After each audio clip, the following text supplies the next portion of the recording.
October of 2008, on an obscure, anonymous mailing list called the Cypherpunk mailing list, an anonymous participant using the pseudonym Satoshi Nakamoto announced the publication of a paper and said, "I think I have solved a problem in computer science. I have found a way to create a system of electronic cash that is direct between people, peer-to-peer, as we use the term in computer science. In this system of electronic cash, I've written a white paper and I have implemented it in software." And on that day, Satoshi Nakamoto published the white paper. You can download it online. It's available at bitcoin.org. You can do a search for it, the Satoshi Nakamoto white paper or the Bitcoin white paper. And in 9 pages, Satoshi Nakamoto described in detail and in ways that predicted many of the things that happened over the next 7 years, what Bitcoin was and what Bitcoin could become and how it would work. But he didn't stop there, or she didn't stop there, or they didn't stop there, because we don't know if Satoshi Nakamoto is a man, a woman, or a group of people, or an alien being from the future. Okay, probably not that last one. Satoshi Nakamoto then published software and invited people to participate in running a network. And this gives you the first hint as to how Bitcoin works. Bitcoin is software. Bitcoin is an application, among other things. You download this application, you run it on your computer. You can run it on a laptop, you can run it on a desktop, preferably on a computer that's permanently connected to the internet. It uses quite a bit of RAM and disk space right now, but in those days it was very lightweight.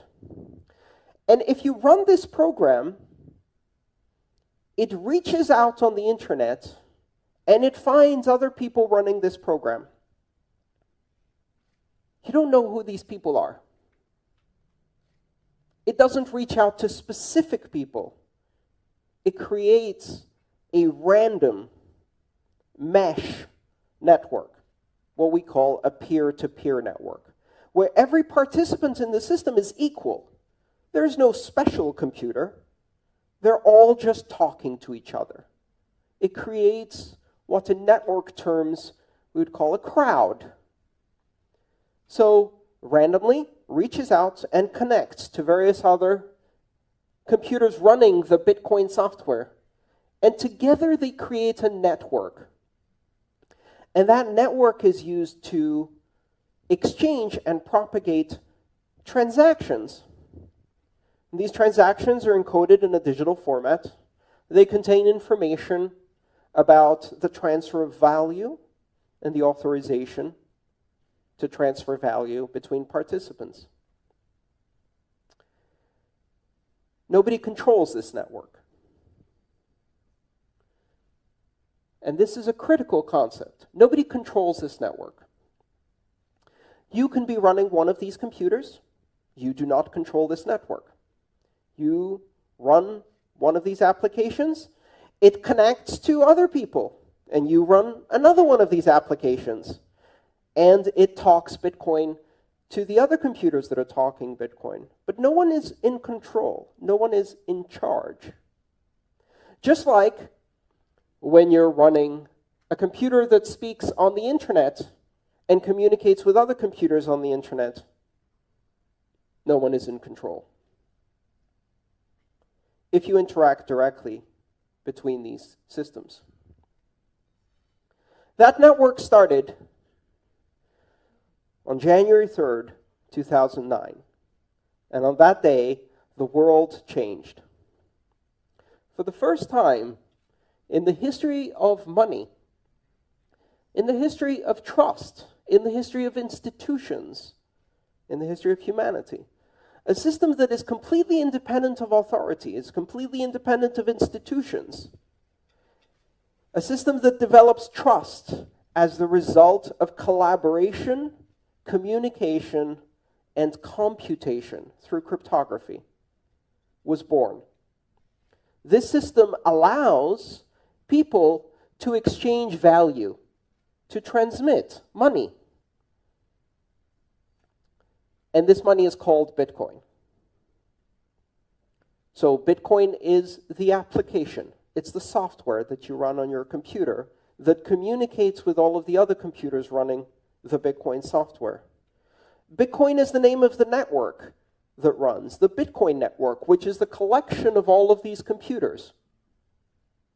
Some 6,500 of them around the world, anywhere there is internet, are the ones we know that advertise their presence, several thousand more that don't, and tens of thousands that simply listen onto this network without actively participating. The Bitcoin network. And all of this is an infrastructure that is used to create and transmit value in the form of transactions expressed in a new currency, the Bitcoin currency. And the Bitcoin currency is unlike any other form of money we have ever seen before.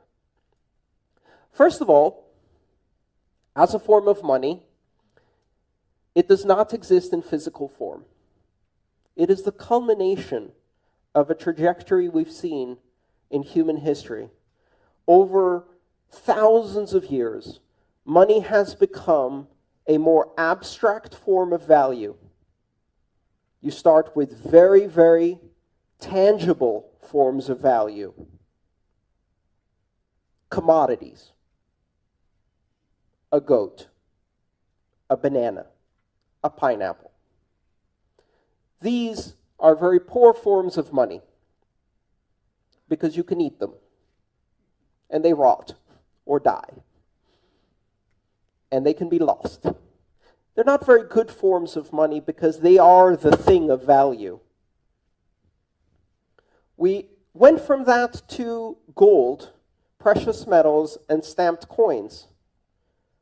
These are better forms of money because you cannot eat them. They do not die or rot. They do not represent the value itself. They are not the value. And this is an interesting concept. Money is not the valuable thing itself. Money is the thing you exchange for the valuable thing itself. The reason bananas are not good money is because bananas are the value you're trying to get. Money is the thing you exchange for bananas that has no value in itself. It is simply a symbol, an abstraction. It represents something that can be carried that I can give to someone tomorrow, and they will probably give me bananas. That future promise of value is the essence of money. So the essence of money is the ability to have an abstract token that in itself is immutable, unforgeable, eternal, maintains its value, and represents the exchange of value in the future as a promise. And over time, these things have become less and less physical and more abstract. Why? Because people don't like changing. And if you tell someone, I'm not going to give you bananas for the work you did, I'm going to give you a shiny gold coin, but don't worry, you can use this to get bananas, they look at you and they say, I've always had bananas for my work. I think I would like to have bananas, not this yellow thing. 100 years later, they now believe the yellow thing is valuable. And then you tell them, now I'm going to give you a piece of paper instead of the yellow thing, but don't worry, you can still convert this into bananas. And most people say, I don't think that's real money. I want the yellow thing. And the world moves on. And eventually we change and we say, you know what? You won't get the piece of paper either. you won't get the coin. You will go and look at numbers on a page or on a web page. And that represents the amount you have in the bank. But don't worry, you can still use that to acquire food, products, services. It really is money. You can't touch it. You can't see it. It's just a number. And finally, we arrive at Bitcoin. Bitcoin has no physical form. It doesn't exist in any way. It is entirely intangible. It cannot be touched. It is simply a digital form of money. But it is a digital form of money that is entirely different from everything we've seen before. What it does that is different is that it is not a form of money that is recorded in the database or records of a company. It is not a digital form of money that represents a debt owed to a central bank or government. It is not a digital form of money that has been issued by a sovereign, a central bank, a nation, a king. It is a form of digital money that has been issued through complex and energy-intensive computation on the internet, is recorded simultaneously on every computer that participates in the Bitcoin network, is validated independently by every computer that participates in the Bitcoin network, cannot be forged, cannot be counterfeited, cannot be censored, cannot be seized or frozen, can be transmitted anywhere in the world as information, can be verified independently by anyone who receives it, and is not controlled by anyone. Its value is not controlled, its issuance is not controlled, its ownership is not controlled. It is direct from one person to another person with no intermediaries. If I use my mobile phone to make a Bitcoin payment to someone in this room, I am creating a digital transaction that recognizes the fact that a certain number of Bitcoin that the network knows belongs to me through the proof of my digital signature. I have authorized the transfer of that value to another owner of Bitcoin who will then be able to control that Bitcoin through their own digital signature, through their own cryptographic key. Now, you don't need to know anything about digital signatures or cryptographic keys. When you use Bitcoin, you see an application on your mobile device or on your desktop. This application tells you you have 3 Bitcoin. It allows you to enter the address of a recipient, which is a number, just like an email address. It allows you to select an amount of Bitcoin you wish to transact. And when you click send on your application, it uses the digital signature and private key that is embedded in your device to create and sign a transaction that is advertised to the entire Bitcoin network and says, I have transferred this value. And then the entire network now knows that this value belongs to someone else. They don't know who this someone else is. Nobody knows. When you do a Bitcoin transaction, it is not related or attached to identity. You do not need to create an account. You do not need to register. You do not need to provide ID or name or location or address, age, gender, race, religion, nationality, nothing. You don't even need to be human. And you laugh, but it is true. Bitcoin enables, for the first time in human history, non-human entities to actively control and own value, which is bizarre because we've never had that in any legal system in the world. We have the legal fiction of corporations, and corporations can own value, but corporations can only exist as associations between living human beings. In Bitcoin, a software agent that is not owned by anyone, through the use of cryptography, can own and transact in Bitcoin internationally.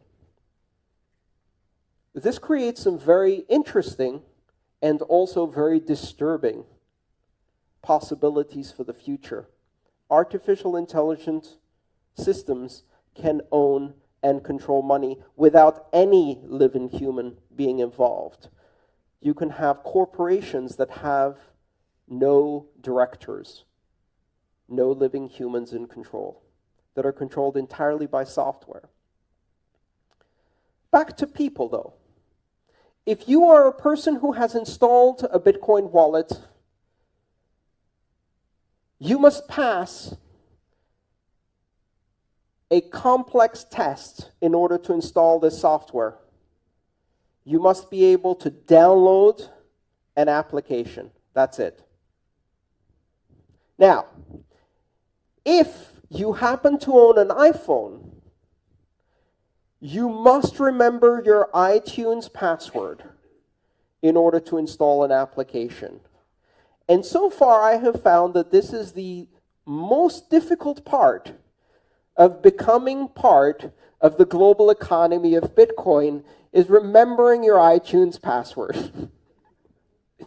But if you can do that, if you can access the Google Play Store, if you have basic familiarity with mobile applications, if you can download an exe on Windows and install it, if you can double-click a mouse, that's it. You don't have to provide your name, your email address. You don't register or create an account. You don't have to prove who you are, where you are, or show that you are worthy. You do not have to have a credit score. You do not have to be authorized. This is something that is entirely different from every system of money we've ever had before. Now, for the internet generation, this is a very familiar concept. When you open a browser and you start using the web, do you have to register or get a license to use the web? Do you have to create an account to visit Wikipedia? No. The only requirement is that you are able to download, install, and operate a web browser. There was a time when the idea of allowing every human to be able to communicate without borders or censorship on the World Wide Web was terrifying to people. To some people, it still is terrifying. Most of the younger generation find it liberating in a global sense. Bitcoin does that to money. What happens when every human being on the planet, through the simple act of downloading and installing an application, can become a member of a global economy without borders, one that allows people to transmit and receive money at will, anywhere in the world, 24 hours a day, uninterrupted for the last 7 years, with fees that do not depend on the amount of money you're sending, but pay simply for the capacity you use on the network. You can transmit a Bitcoin transaction for about $1. And it doesn't matter if you send $1 or $100,000, you still pay $1. It doesn't matter if you're sending it from here to another province in Malaysia, or if you're sending it from here to the opposite end of the planet. It doesn't matter if you are an individual or corporation, or if you're sending it to an individual or corporation. It doesn't matter if you're sending it to someone who is rich or someone who is poor. You can. Bitcoin changes the way we approach finance completely. But that's just the first layer.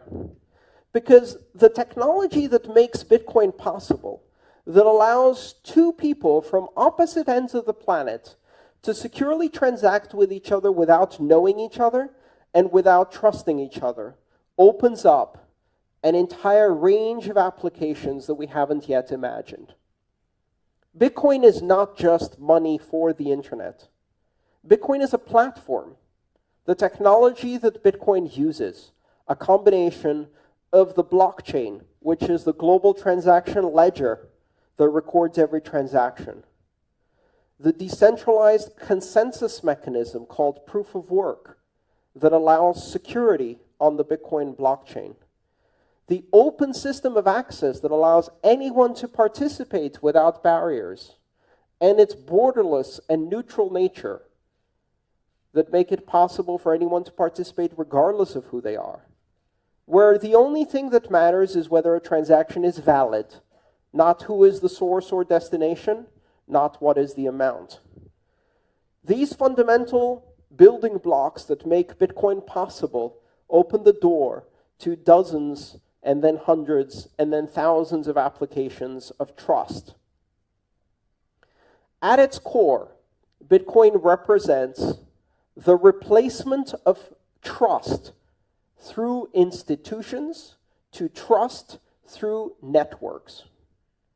For centuries, human society has been based on the fact that in order to coordinate the activity between large numbers of people, we have to have something to trust. And until now, the best answer to that problem was institutions. Collections of people governed by rules and policies with oversight, transparency, and accountability built into the rules, run by humans in order to create centers of trust through tradition, through reputation, through longevity. Institutions of trust are failing. They're failing all over the world. They're failing when they are newspapers. They are failing in political institutions. They are failing in numbers of ways. And the reason they are failing is because they represent systems of scale for industrial societies. And we are no longer industrial nation-state societies.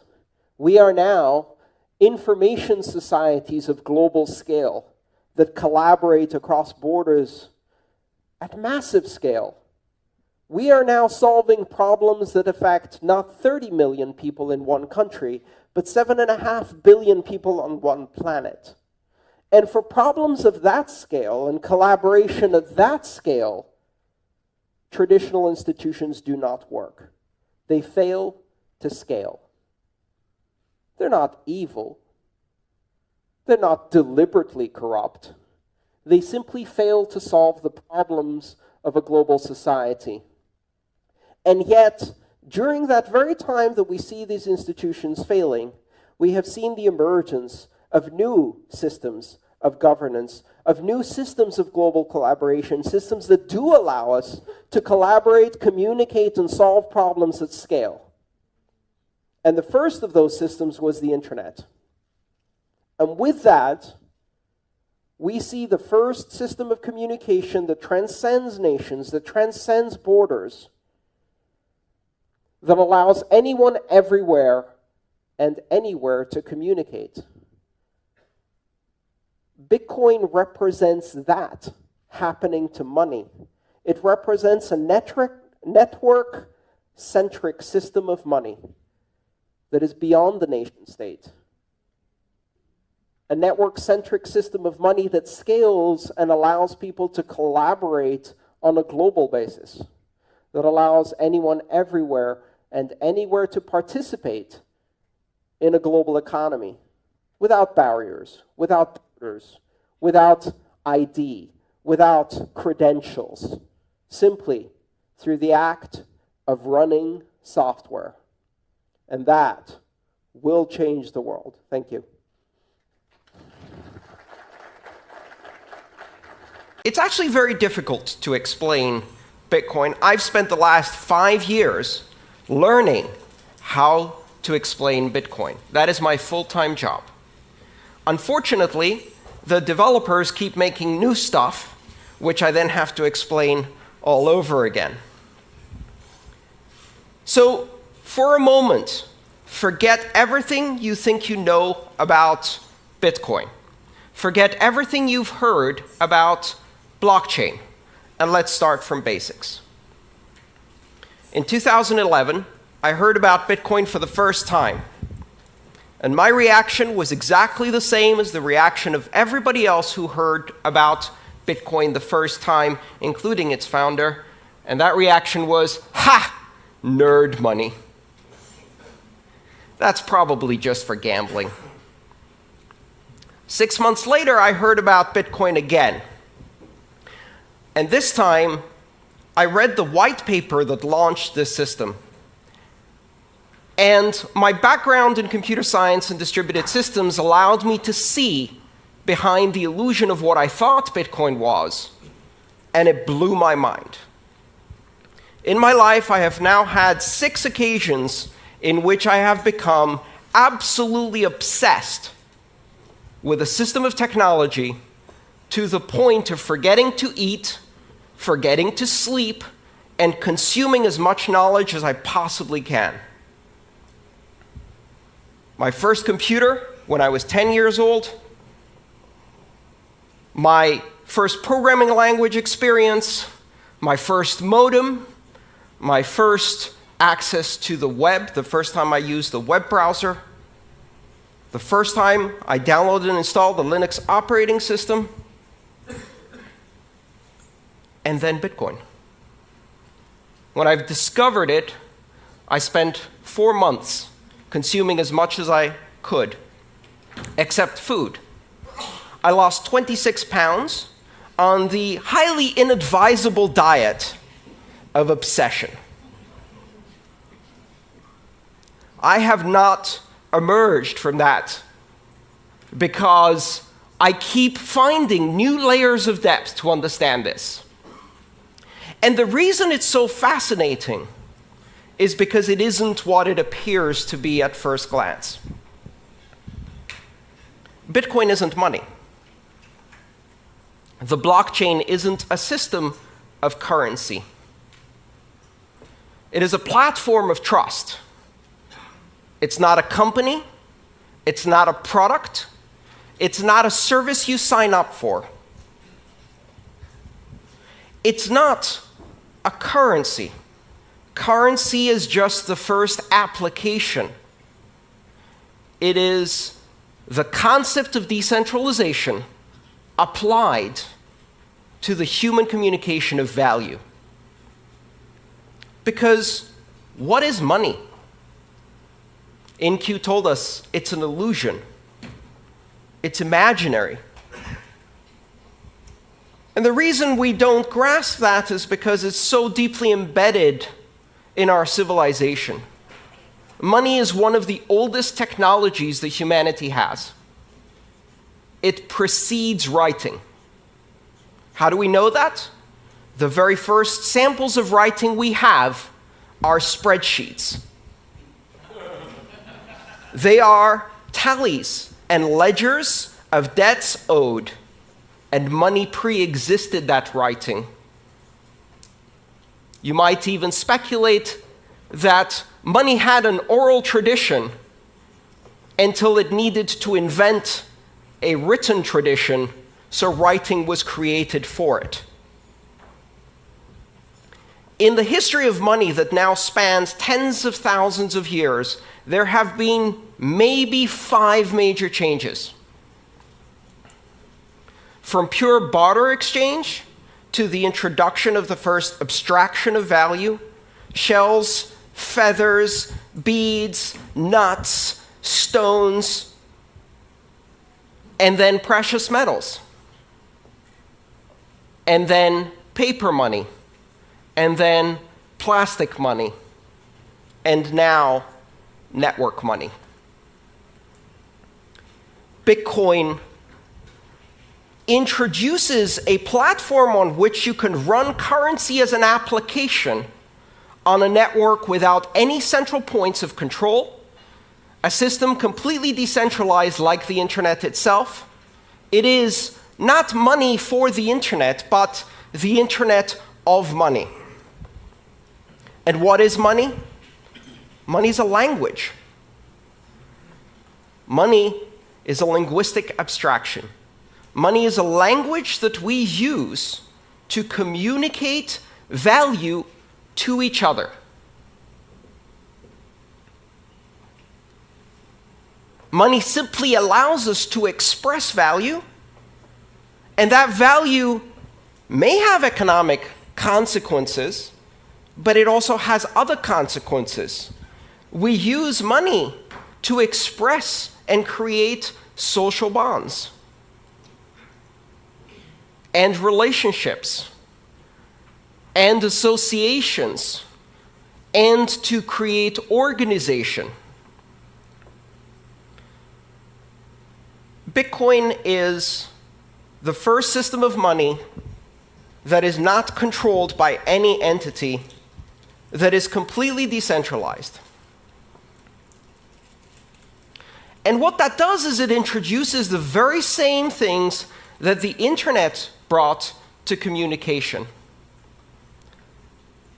If money is speech, if money is a language, and you disconnect it from all other media, and you make it pure speech, pure content, an internet content type, a protocol designation, money over IP,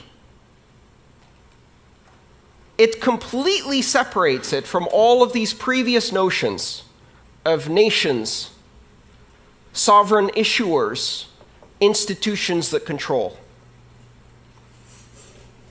And so we go from institution-based money to network-based money.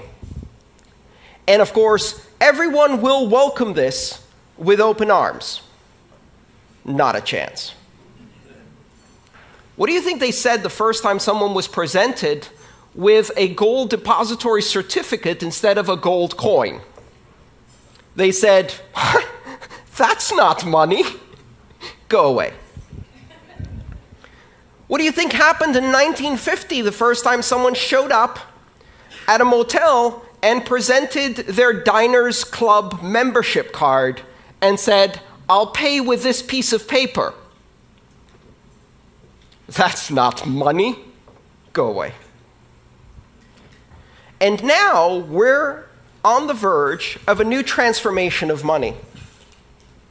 We're on the verge of creating the first completely global, completely borderless, completely decentralized, and completely open form of money. One where you can build applications because this money is programmable. And you don't need to ask anyone's permission to launch an application any more than you need to ask permission to launch an application on the internet. And the only requirement to have a successful application on the Internet of Money is 2 interested participants. That is your market segment, and you have an application. And 1 million applications will flourish. When you push innovation to the edges of the network, when you remove the requirement for permission, what happens? Exponential explosion in innovation. The applications that could not be built on the old systems of money because they required permission, because they required a significantly large market segment, because they required adoption by many in order to be available at all. Now, none of those requirements exist. Anyone in the world can download an application or use even a feature phone with text messaging and immediately acquire the same powers that institutions of banking have today. And when I say anyone, that's only scratching the surface. Because ironically enough, not only does Bitcoin and blockchain currency not recognize borders, it also does not recognize people. It doesn't matter if you're a person or a refrigerator or a self-driving car. Throughout the history of money, ownership of currency required personhood, either as an individual or as an association of individuals in a corporation. Bitcoin can be owned by machines. Bitcoin can be owned by software agents. Machines can pay each other. And that is not just about economic activity. It's the basis for market-based security systems. It's the basis for creating bonds of authentication between devices. It's the basis of new applications that have never been done before. Bitcoin and blockchain technology unifies the systems of money. Today we have systems of money for small payments, systems of money for large payments. We have systems of money for payments between individuals. We have systems of money for payments between companies. We have systems of money for payments between governments. Does that remind you of something? That's how communication used to be before the internet. We had systems of communication for pictures, systems of communication for letters, systems of communication for short distance and long distance, and the internet came and unified all of those. What the Internet of Money does is it creates a single network which can do a microtransaction to a gigatransaction in seconds, anywhere in the world, for any participant without permission. But if you just look at the application of money, you're missing the point.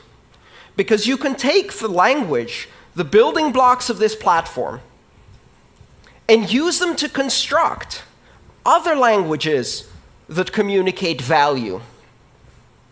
Tokens, reward points, brand loyalty coins. Today there are over 1,000 digital currencies using the design pattern, the recipe of Bitcoin. Most of them are junk. Some of them are not. And over the next decade, we are going to see tens of thousands and then hundreds of thousands of coins. Some will have economic use, some will simply be expressions of loyalty, affiliation.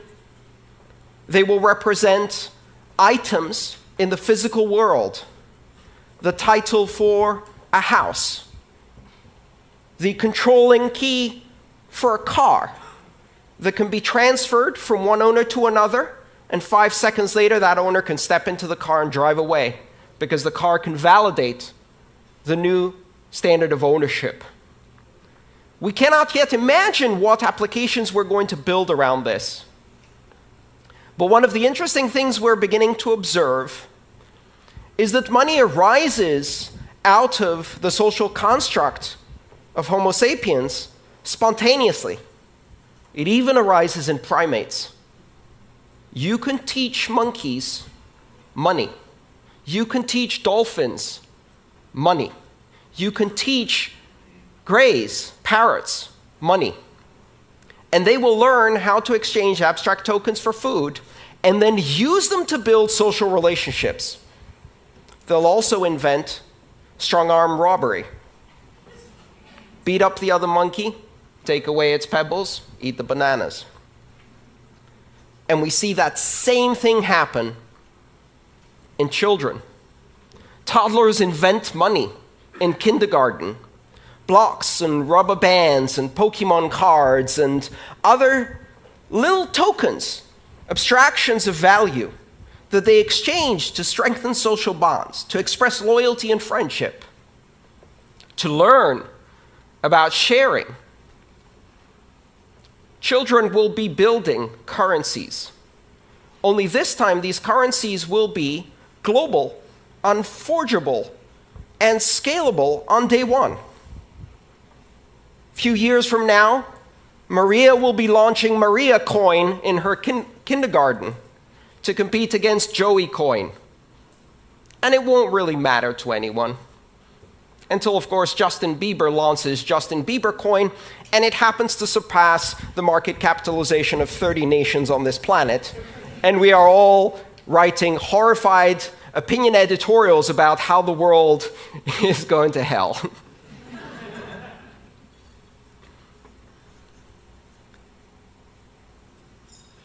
What's happening with this technology is astonishingly deep. And for certainly some of the companies in this room, it's a bit scary. Banking has never been the most innovative sector in the world, because there is a very careful balance between innovation and the conservative fiduciary duty that exists in banking, that must exist when you control other people's money. And yet with Bitcoin, you don't control other people's money. In Bitcoin, I control my money. I have complete and total authority over my Bitcoin.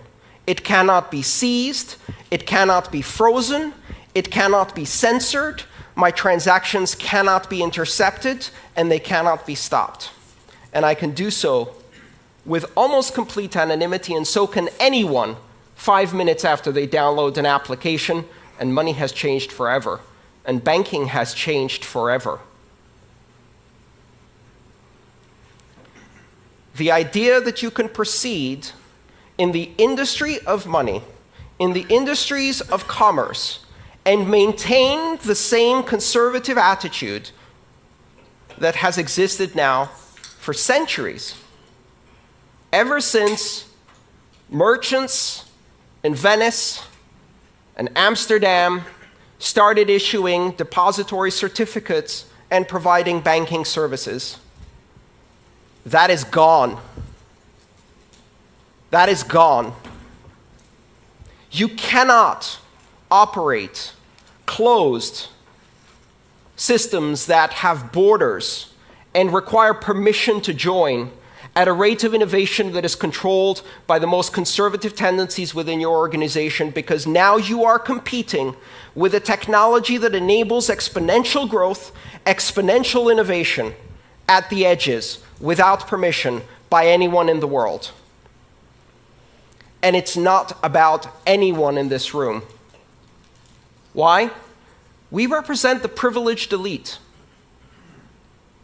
I can go onto a brokerage account, open it up online, and be trading on the Tokyo stock market within 12 hours in yen. That is the privilege that I have. 1.5 billion people have that privilege. 6 billion people can operate mainly in one currency and perhaps have some basic banking services. 4 billion people are significantly underbanked, and an astonishing 2.5 billion people are completely unbanked. They will leapfrog. They will never have a relationship with a bank. Every single child born today will never have a bank account.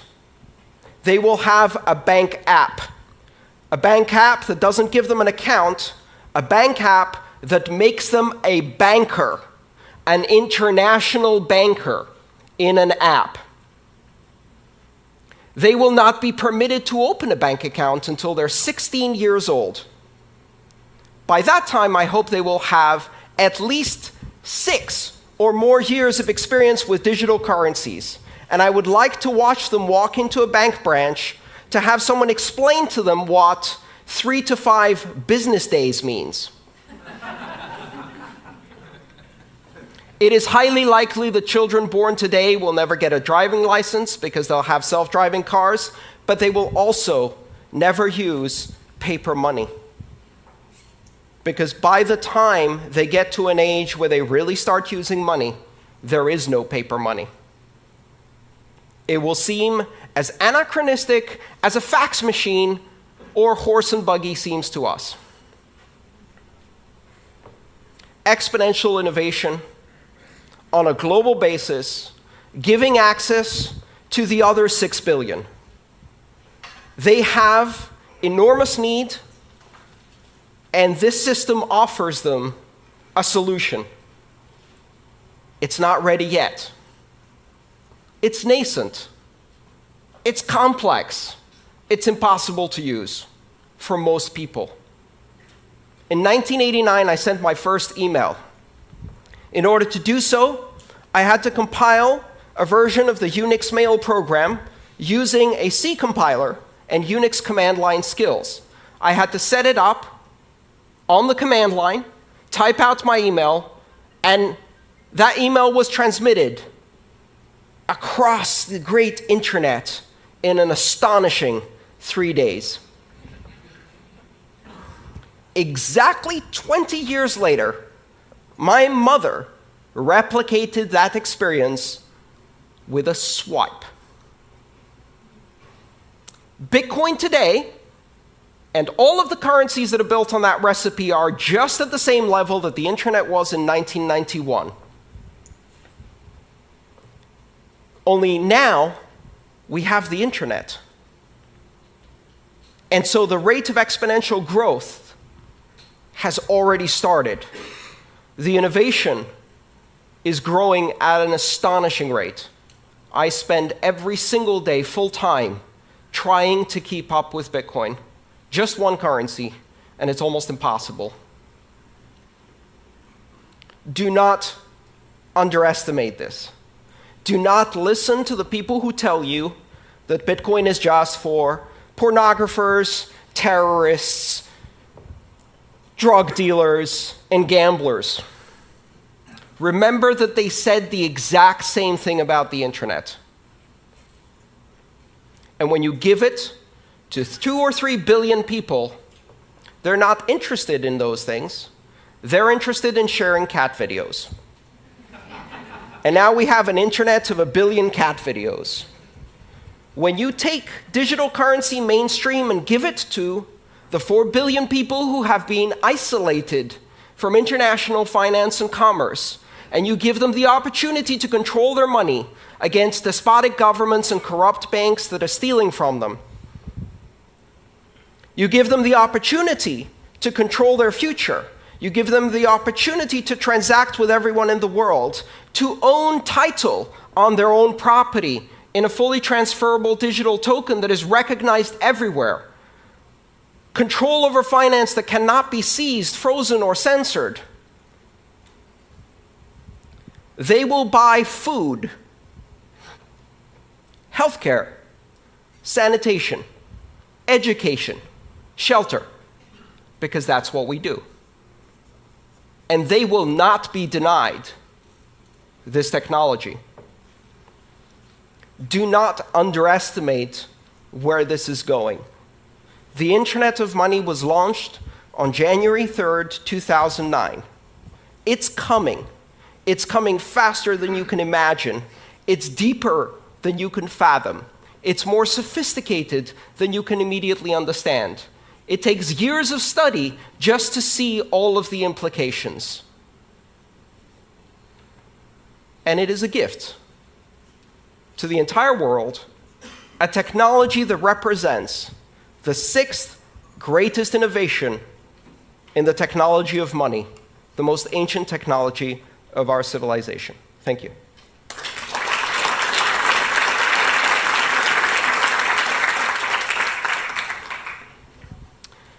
Should we do some questions? We've got plenty of time for questions.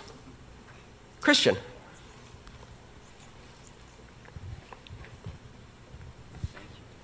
What determines the buying power of the currency? How does it stabilize and what's required to stabilize? So if I would buy some Bitcoins, who can manipulate the value of that? Everyone. The buying power of Bitcoin is determined in exactly the same way that the buying power of the euro, the British sterling, the Japanese yen, or the US dollar is determined through market forces of supply and demand in international liquid markets that operate around the clock. One of the fundamental differences is that Bitcoin trading never ceases. Has been going continuously for 7 years. The network never stops. Every 10 minutes, Bitcoin's heart beats, and transactions are processed. The exchanges never close. There is no closing price for Bitcoin. It is a rolling average. And in that trading, a market capitalization of approximately $12 billion is now traded internationally. What is $12 billion for a global currency? It's a guppy swimming in shark-infested waters. And every trader, every whale goes in there and just kicks that price around. So right now, the experience of living on Bitcoin, which I have been doing full-time for more than 3 years, is a roller coaster. It's an absolute roller coaster. I've seen shifts of 20 or 30% in a day. And yet, if you look at the long-term trend, volume goes up, transactions go up, and volatility keeps dropping. And the beauty of it is, I can't sell that to an American. I can't sell that to a Brit. I don't need to sell it to an Argentinian. I don't need to sell it to a Brazilian. I don't need to sell it to a Venezuelan. I went to a conference and an Argentinian told me, I'm not worried about volatility. Our currency has volatility like this. Bitcoin has volatility like this. I'd rather be going in that direction. And you don't need to tell them why. Their government threw people out of airplanes not more than 35 years ago for disagreeing. They already know why the separation of state and money is a good idea. And so volatility is relative.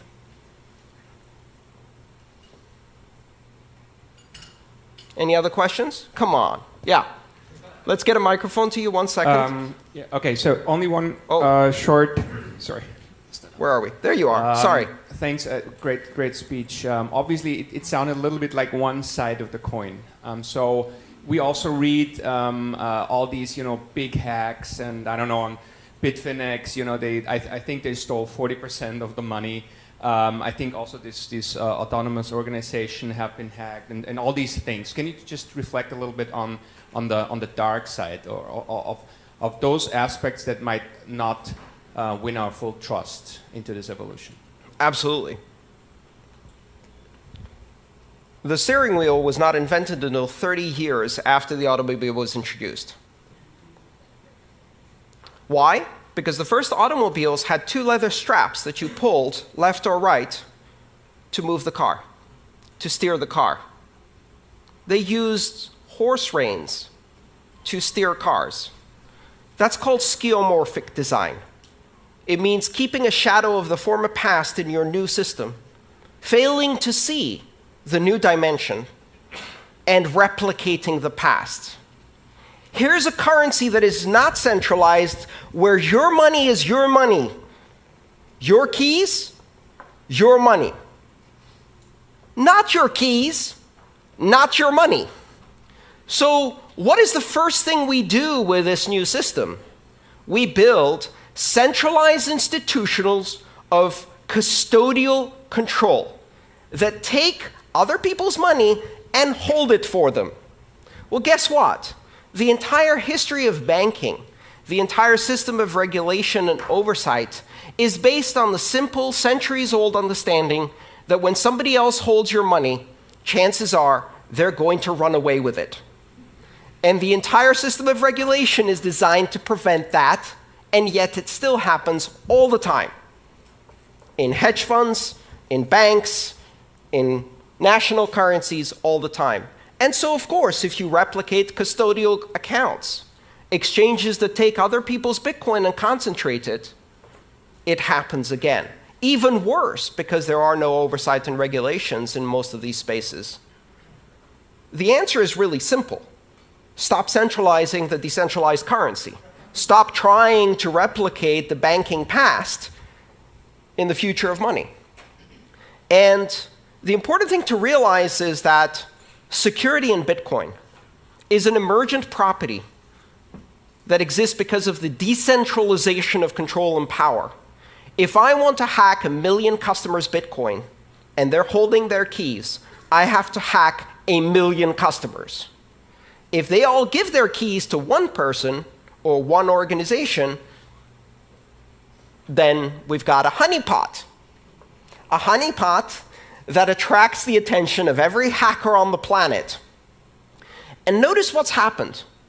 Over 7 years, and with a market capitalization of $12 billion, Bitcoin is the largest cryptographic deployment in the world, the largest public key infrastructure in the world, the largest security honeypot in the world. And it is not secure because it doesn't get attacked. It is secure because it generates immunity by being attacked all the time. 24 hours a day by the most sophisticated attackers this planet has. And if you, in that environment, set up a centralized custodial exchange using PHP and MySQL, and you park a $150 million honeypot in there, you're inviting the sharks. Bitcoin banks get hacked. Bitcoin exchanges get hacked. Bitcoin has not been hacked and cannot be hacked because there is no point of control that you can apply pressure on. It's completely decentralized. All right, maybe one more question? Yes. Where does supply of Bitcoin come from? And how are you sure the market doesn't get oversupplied? The supply of Bitcoin is determined algorithmically based on a geometrically declining supply function, meaning that in the beginning, every 10 minutes, 50 new Bitcoin are created. So every block, the heartbeat, 10 minutes, created 50 new Bitcoin. This Bitcoin is used as a reward in a game theory-based security model that ensures that every transaction is independently validated by completely anonymous actors who have to stake electricity as a guarantee of the security work they've done. And if they succeed in doing the security work of validating transactions correctly, they earn as a reward, based on a probabilistic return, that reward. 50 Bitcoin every 10 minutes. That's how currency is introduced into the economy. Every 4 years, it gets cut in half. 50 to 25 in November of 2012. And this year in July, this past July, we had our second halving event, which was celebrated with birthday parties all over the world. And Bitcoin's reward went from 25 to 12.5 Bitcoin. As a system, it's designed to have a monetary policy that is purposefully deflationary and simulates the issuance of precious metals. It gets harder and harder and harder to mine gold at greater and greater and greater cost. And Bitcoin is the same. The idea being that less and less is issued over time. If you follow that geometric curve, at some point you reach the end. In the year 2141, Bitcoin is no longer issued. 21 million coins is the asymptotic cap. It will never reach 21 million coins. That is part of the protocol. It is an unchangeable part of the protocol, and it is a rule enforced by every system that participates in the Bitcoin network. It is meant to be sound money, but it's not the only monetary policy that exists. There are several other currencies that implement different monetary policies. The idea is really for Bitcoin to serve as a very, very solid reserve currency for many other things. Andreas, may I ask you one question? Please. What advice do you have to give to companies here who are from non-financial institutions about how they should take tactical steps to think about experimenting with the blockchain in terms of storing value? I think understanding that it's not just currency, understanding that it is a platform for trust, understanding that it can be used as a historical record of truths that can register information, that it can be used to create all kinds of tokens that can be exchanged between your customers, your suppliers, your manufacturers, that it can also be used simply as a currency for any cross-border transactions, import-export activities, remittances-based flows, paying associates and affiliates, all of the things that today are expensive, slow, and difficult become cheap, fast, and easy when you use one of these digital currencies. But it's still early. For now, learning about it. Here's the one important thing you must understand. You will hear a lot about blockchain. And most of what you hear about blockchain is not the internet of money. It is the intranet of money. The intranet is where you run front page and Outlook and antiquated software in a closed little enclave of your corporate backwaters with stale content and boring apps. And in the end, it's full of viruses anyway because you can't keep it secure. Blockchain that is not open, that is not public, that is not borderless, that is not open for innovation is not what we're talking about here. And that's a really important distinction. It may be useful if you want to run a clearinghouse between 3 banks, maybe. But it's not the internet of money. All of this started on January 3rd, 2009, with the simultaneous publication of a paper and a piece of software by an anonymous contributor on the internet who used the name Satoshi Nakamoto. And they proposed a system of money that behaves as electronic cash, but with some unique properties that have never been seen before. A system that is decentralized, meaning that no one is in control. A system that has certain mathematical properties. It enables a phenomenon called digital scarcity, meaning that you can have something that is simultaneously digital and yet rare. It cannot be copied, which seems like an antithesis, right? Because when you first think about digital information, the quintessential characteristic of digital information is that it can be freely copied. You can create infinite copies of it at almost zero cost, but not Bitcoin. You can't create infinite copies of it. You can't create them at zero cost. So this idea of having a digital thing that is at the same time rare and cannot be copied was a unique and revolutionary invention. Never happened before. Combining that with a peer-to-peer network, a decentralized network that allows participants in the currency to validate each other, so that if I make a transaction, everyone who's running a Bitcoin software system will validate, verify, and check every aspect of my transaction. And finally, an open system for securing and sequencing transactions that ensures that no one can spend the same amount twice, solving a fundamental problem in distributed systems, providing an optimization for what is known as the Byzantine generals problem. It's a distributed systems class of problems. But the basic idea is, how do you know if I spend digital money and give it to one merchant, what stops me from taking the same digital information, walking across the street, and giving it to another merchant? Until the invention of Bitcoin, there was only one suitable answer to that. You have to record all of the transactions to one central authority, and that central authority, when it sees the first transaction, will not allow the second transaction. That works. It's efficient. It's very efficient. Visa does it.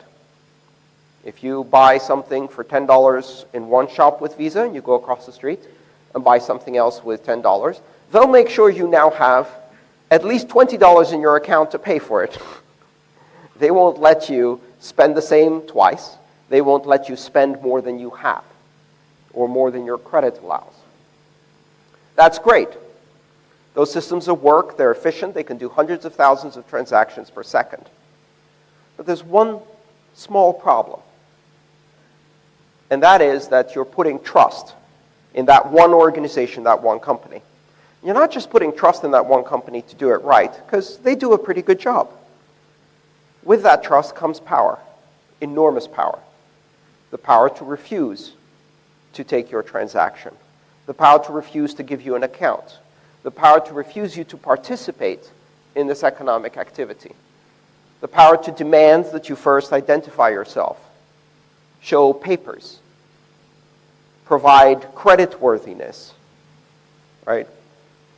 And that is something that's different from all of the systems of money we've had before, because I can use cash without showing papers, without proving creditworthiness.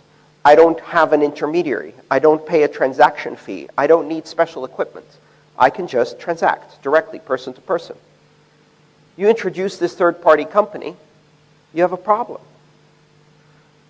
Let's say I have a Visa card in my back pocket right now, and I want to give one of you $10. Who can process my Visa card today in this crowd? Anyone? Can anyone take a Visa card from me? I'll give you $10 on a Visa card. Anyone? Not in your business, in your personal capacity. Who accepts Visa here? No one. Not a single person. Because it's no longer about people paying people. It's about people paying companies to pay companies to maybe pay people. Right? Bitcoin is peer-to-peer. Our traditional financial systems have now become peer to corporation to corporation to corporation to peer. Everybody takes a little cut. Everybody adds their own power to the system. And they take great advantage of that. What's the end result? Billions of people who have no access to the banking system. Billions of people who will never have a bank account. Many of them don't even have ID. Many of them, even if they did have ID, lack the necessary level of education and literacy and numeracy to walk into a bank. Or they look wrong. Or they're from the wrong race or caste or religion. They're untouchables. They can't walk into a bank. They'll get kicked out by the security before they get to the teller. This happens all across the world. And it is a direct result of the fact that we've centralized our money under these providers. And Bitcoin is different. Because at a fundamental level, what it does is it allows us to use digital money as cash. By the end of today, everyone in this room will be able to accept Bitcoin directly to their control with software running on their smartphone. And at that point, I can pay you. You can pay me. We can do commerce on a local level as a community without involving any third party, any intermediary, any corporation that has power over us. Without the requirement that you present ID, without the requirement that you fulfill credit worthiness. You fulfill human worthiness. In fact, Bitcoin doesn't even require that, because you don't have to be human to use Bitcoin. Software can use Bitcoin on its own, without any humans involved. Autonomous software. So this invention in 2009 launched a completely new era. It's not just a weird form of PayPal. This isn't a new system of payment. It is an invention that takes an obscure branch of mathematics called cryptography, which is the art of secret writing using math. That obscure branch of mathematics is then applied into the domain of establishing trust between participants of the system without giving anyone control over the system. This unique property is what makes Bitcoin special. If you can send money to someone else without knowing them, without having to trust them, without having to trust anybody, because you can trust that the system and the mathematical rules in the system guarantee that that money, if you receive it, is real, unforgeable, will be spendable as soon as it clears in about 10 minutes, and can be used by you to make another payment. You don't need to know the person who gave it to you. Now, in modern finance, that seems weird, and yet we do it every day with cash. If I tip my taxi driver with a 2,000 rupee note, which is too much, but if I did, do they need my ID? Do they need to process a transaction? Do they need to pay a transaction fee? No. Cash is itself a representation of value, and by verifying that it is real, at most, the person who receives it will hold it up to the light, look for a watermark, verify that it's not a fake. But they can do that on their own. They don't have to call someone and say, I have a serial number 1323532. Is this a real one? You don't need to check with a third party or a central authority. You can verify with your own eyes that this is real money. Bitcoin translates that into the digital domain. if you receive a Bitcoin transaction, the software that you're running can independently and authoritatively verify that it is real without asking anyone else, without checking with anyone else. And at that point, the identity of the person who sent it to you is irrelevant because the value is there. You don't need to trust them. That is revolutionary. It's revolutionary in a way that we've seen once before, at least, in my generation. And that is with the introduction of the internet. Many people who have grown up with the internet, even today, still fundamentally misunderstand why the internet is special. They look at the internet and they see it as a form of publishing, a system of content. But we had forms of publishing before the internet. We had digital publishing before the internet. We had ways to disseminate content before the internet. What was different about the internet is that for the first time ever, it enabled a global freedom for the flow of information. It enabled the free flow of information everywhere on Earth to anyone who has the technical capability to connect to the internet. And as long as you have the technical capability to connect to the internet doesn't care who you are, how old you are, whether you're a human or a software agent, what race, religion, age, or gender you are. It gives you the power of the free flow of information without restriction. That is the magic of the internet. That is the transformational power of that technology, the free flow of information. And to many people, this is terrifying. The idea that anyone can say anything, anyone can read anything, anyone can speak about anything, without control, without a license, without a qualification, without a diploma, without a certificate, without identity, without censorship, is terrifying. For my generation and the generations that follow, it is not only liberating, it is normal. It is the way things have always been, and the way things should be. What Bitcoin does is it creates the exact same circumstances for the first time in the category of money. It enables the free flow of money and also the free flow of trust across the world to anyone, regardless, simply through their choice to participate by downloading an application.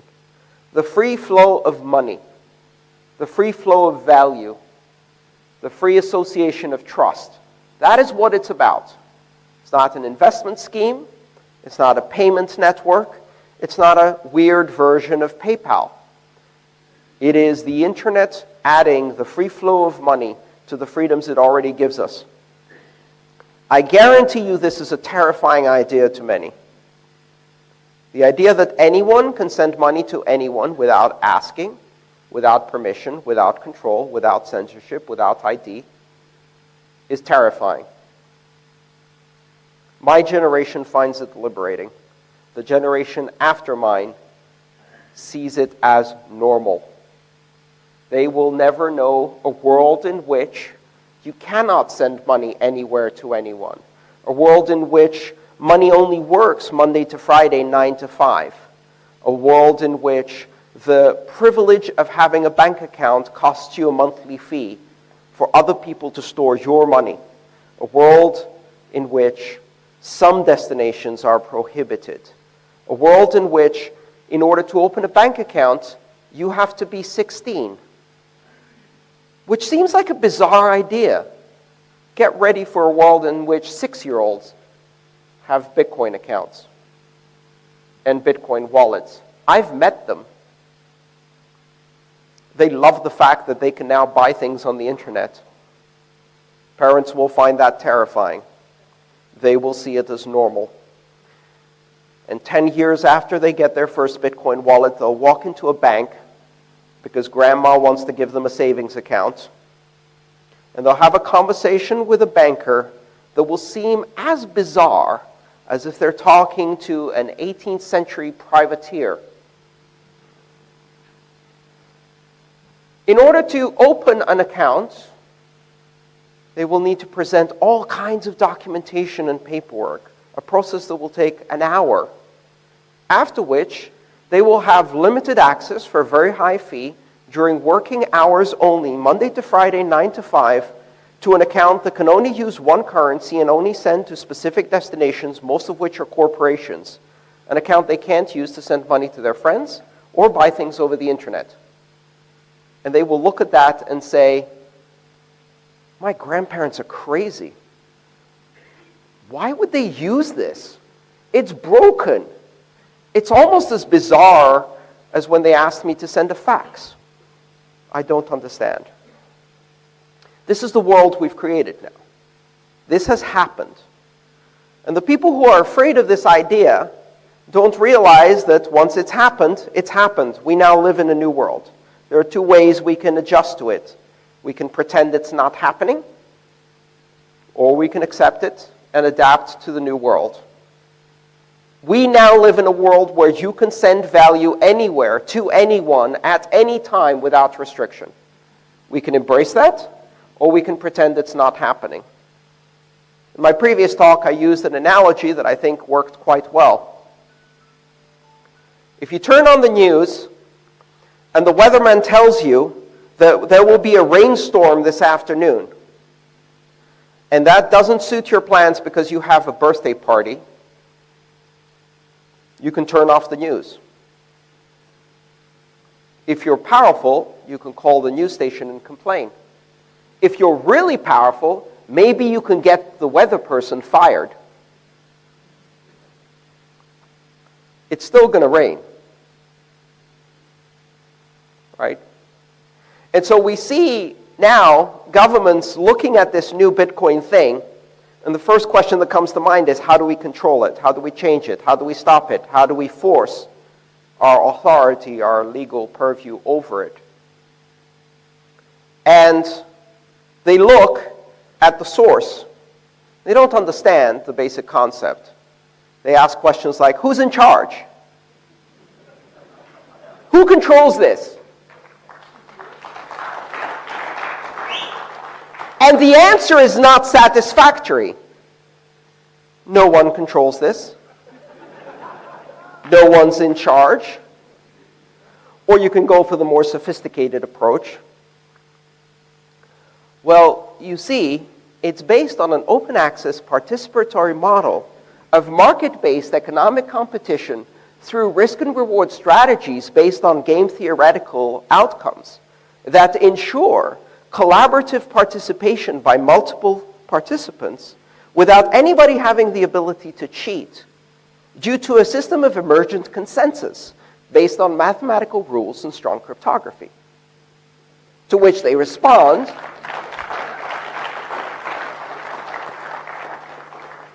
yes, yes, but who's in charge? Who's in control? I've had people come up to me after meetings and they say, okay, I won't tell anyone. This is just us. Who's in charge? They think I'm joking. They think I'm trying to massage the information. Because it is really a bizarre concept to say, here is a system of trust without authority, a system of trust without a center, a system of trust without hierarchy, a system of trust without control. Why? Because we've never had any of those things. Because every system of trust we've ever had in our society is based on the exact same model. A 19th century hierarchical organization that is the outcome of the industrial era, that is a system of bureaucracy and authority based on internal processes and rules, oversight in layers, and ultimately authority vested in someone. Perhaps authority that is elected through democracy, perhaps authority that is not. Maybe it's hereditary, maybe it's dictatorial. But you can always point. You look at the pyramid, the hierarchy, and you just let your eyes follow to the top. And usually there's someone at the top. In some cases, that person is an actor, There's a whole shadowy group playing the puppet strings, but nevertheless, authority is vested in that person. And then you look at Bitcoin, and it's a flat system, and there's a few people who seem to have a special role, and you say, okay, maybe those people are in control. Is it the miners? Is it the software developers? Is it some part of the node system? And then you notice that these people can't actually do anything. And the funny thing is that when people look at Bitcoin, they see its greatest strengths as flaws, which is characteristic of new technologies. They look at Bitcoin and they go, but you can't even get the miners and the developers to agree on how to scale the system. Why doesn't one of the groups just say, this is how we're going to do it? Because that's not Bitcoin, because we don't have that ability. There will be an adversarial competition. It is a system of market forces competing against each other. The reason we're in deadlock is because consensus overrides personal ambition, popularity, and everything else. And so they look at Bitcoin and they say, you keep squabbling, you can't make a decision. Yep, by design. Feature, not bug. They look at Bitcoin and they say, but you can't reverse a transaction. Payments are irreversible. And they say, that's a problem, that's a bug. How can you do that? What if something goes wrong? Who do I call to reverse the transaction? Feature, not bug. Bitcoin guarantees execution of the scripts you put into it. Now, if you put the script that says, hey, Sandeep, here's 1 Bitcoin, I hope you send me that TV I ordered, that's the script that's going to be irreversible and guaranteed by the network. Not a very good script, because Sandeep may not send the television. And there's no one who can make that Bitcoin come back to you other than Sandeep once you've sent it. Yeah? So that's one form of irreversible promise. Of course, that's not the only promise I can get the network to guarantee. I can say, hey, Sandeep, here's a Bitcoin. It's currently locked in a multi-signature address for the next 30 days. After 30 days, if there's no dispute, it will automatically transfer to you, but upon verification by a third party who I've chosen to elect, this trustworthy party or that trustworthy party. I can introduce third parties if I want to. I just don't have to. I can introduce reversibility if I want to. But if I write that script is irreversible. And I can choose who my escrow agent is. And I can choose who does dispute resolution. So I can take the very core feature of irreversibility and I can apply it and soften that promise and make it consumer protection through programmable money. It's a feature, not a bug. Bitcoin is this strange being. It really is. It violates everything we think we know about money. And it forces us to consider whether we actually understood money in the first place. So do you remember when you were in school and you did that class about basic economics and money? No? You neither? We didn't do it either. You'd think that one of the world's most ancient technologies, one of the resounding artifacts of human civilization, currency, the system of trade that is the basis and dominates our lives in many ways, would be an important topic at school. Not one day. Maybe in some places you get a brief course in home economics or in history or something like that that gives you this vague idea about money that you really don't understand. Most of us cannot hold a 15-minute conversation with a 6-year-old about money because the 6-year-old has good questions and we have no answers. How does money work, Mommy? Well, the correct answer is, I have not a freaking clue, kid.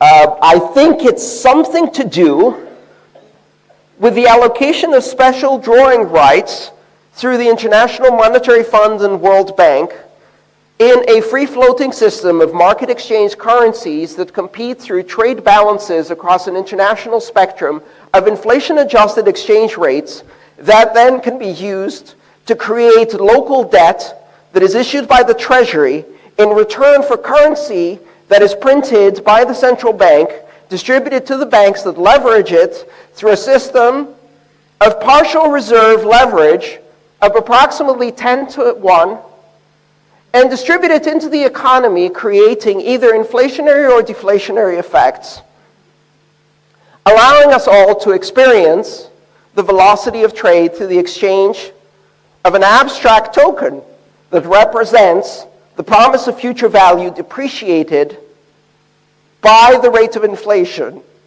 and adjusted for the return on investment.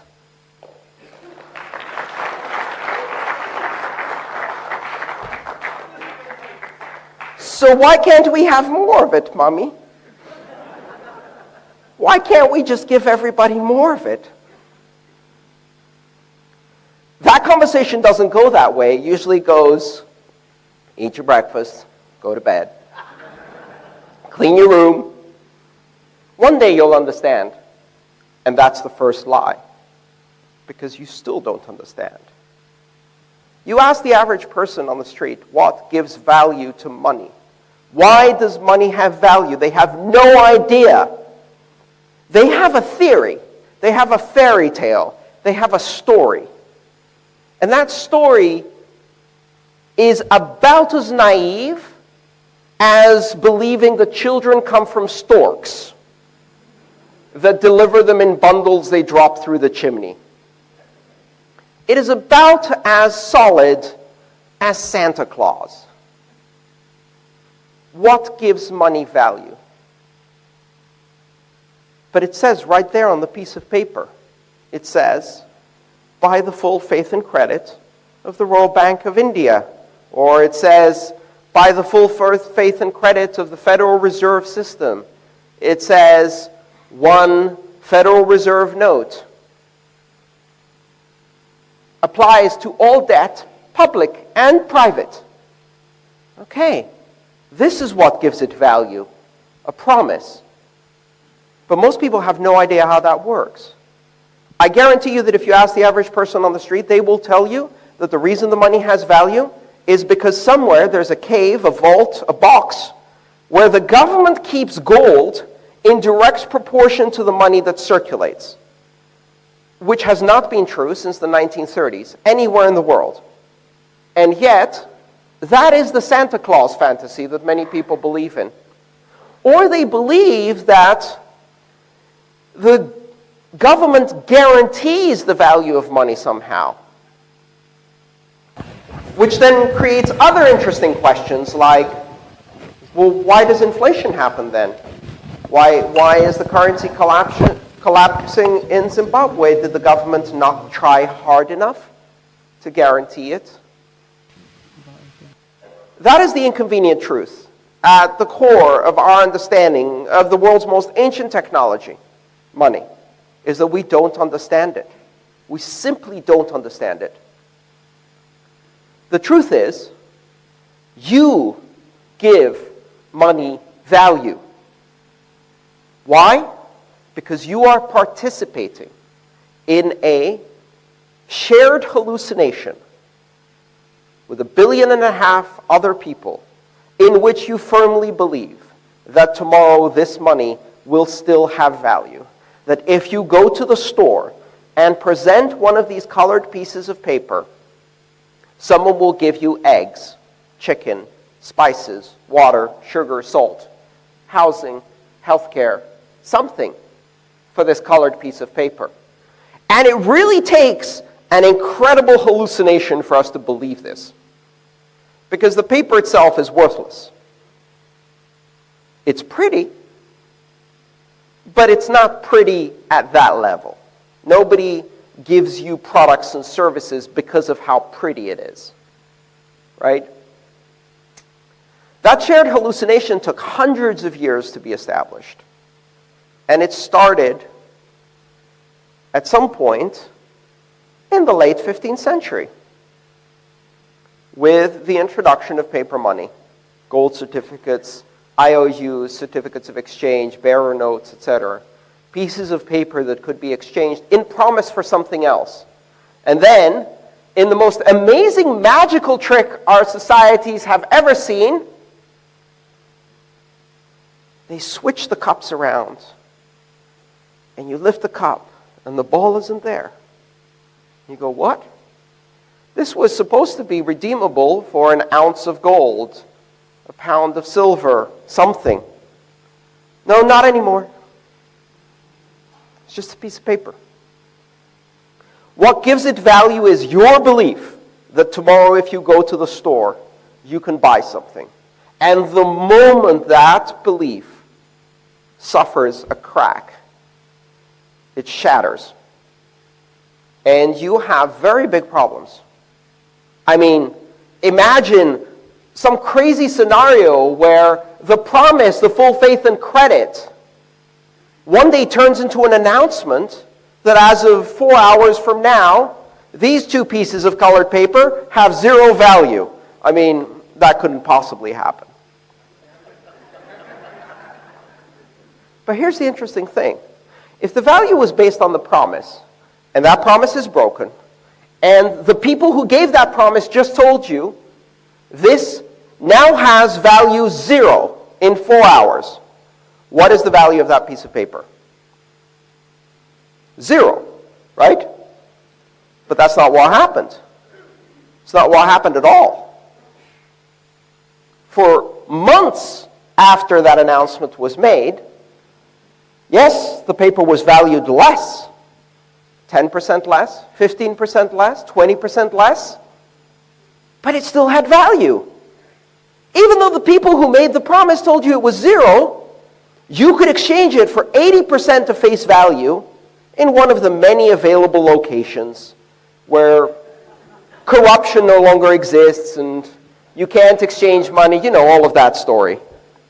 Unless, of course, you're connected and wealthy enough to afford the 20% depreciation. But it only depreciated by 20%, maximum. I bet you could still find some in circulation today. And I bet they still don't have value of 0. In fact, in the history of currencies, we rarely find any currency that goes to 0. I can go to Rome in Italy, and I can get silver coins that have the face of Julius Caesar on them. Coins that have not been in circulation for almost 1,000 years, and yet their value is not 0. In fact, their value exceeds their worth in silver. They're still a tradable abstraction of value. The reason your money did not go to 0 was because its value was not the promise. It's because its value was that illusion. And that illusion was shaken, but not destroyed. Because you start panicking at first. You're like, this has 0 value. And then someone says to you, oh, don't worry. I know this guy who knows a guy who knows a guy who will give you 80% on it. And no longer has 0 value. Now it's just depreciated. Because you give it value through your use. Because you give it value by believing in that promise. But in order for that promise to hold, it has to have some other characteristics. It has to be unforgeable. If it can be forged, then you have an emerging phenomenon that in economics is called Gresham's law, where bad money chases out good money. Where if you get your hands on the good money, you do not spend it. You stuff it under the mattress. Sound familiar? Happened here. If you had an old note and a new note, there is no way you're spending the new note until you get rid of all of the old notes. So all the new notes disappear from circulation immediately. Their velocity goes to 0. And people trade the old note. But if they trade the old note, it's in circulation. And the longer it remains in circulation, the longer people hold on to it and hoard the new ones. Gresham's law in action. I did not believe I would see that in my lifetime. Thank you, India, for validating my economics professor by demonstrating Gresham's law in a 1.5 billion person laboratory. Sucked. Painful, but nevertheless, very interesting economics. Money has to be unforgeable. Money has to be portable, right? Why did you not pay with gold at the door? I'm sure they'd accept gold. I certainly would, right? The reason you don't pay with gold is because gold sucks as money. And the primary reason it sucks as money is because it's heavy. It's very, very heavy. For the value that it contains, its weight is unrealistically heavy. You can't make it lighter. Its density is fixed. Gold sucks as currency because it's not portable. At the moment, other currencies have a similar situation. Zimbabwe's money sucks as currency because it's not portable. Because to buy a cup of coffee, you need a wheelbarrow of cash.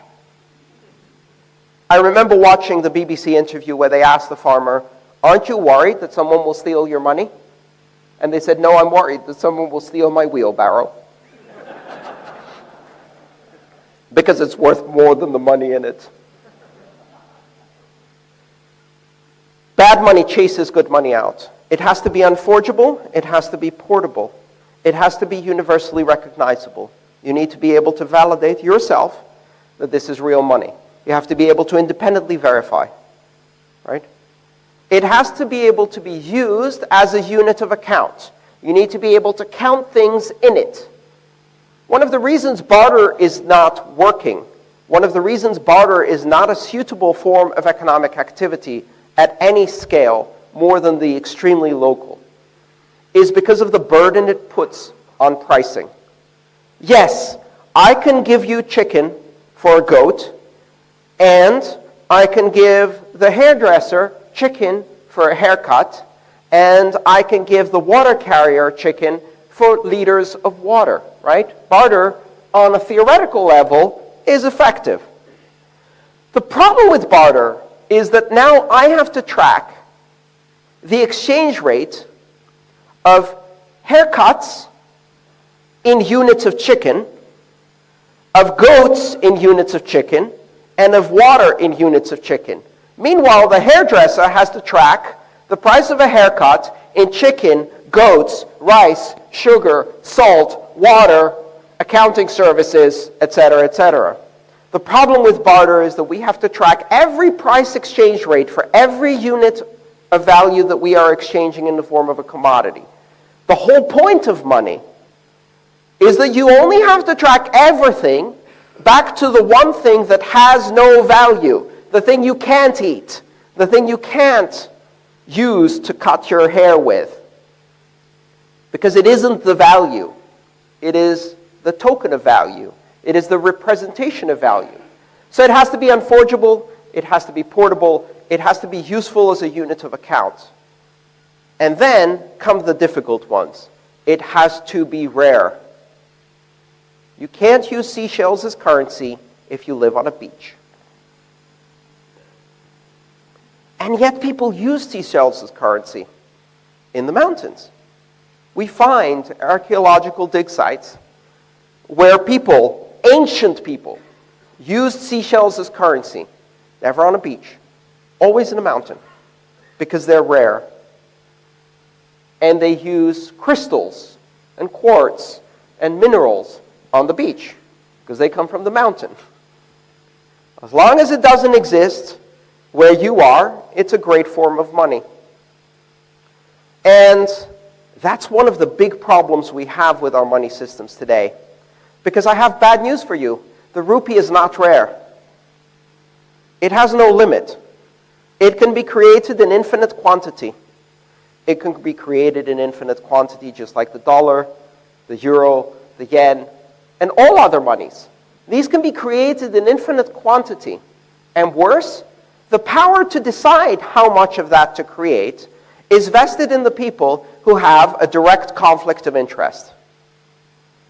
Because if you are a debtor, then you want the money to be worth less so that you have to repay less.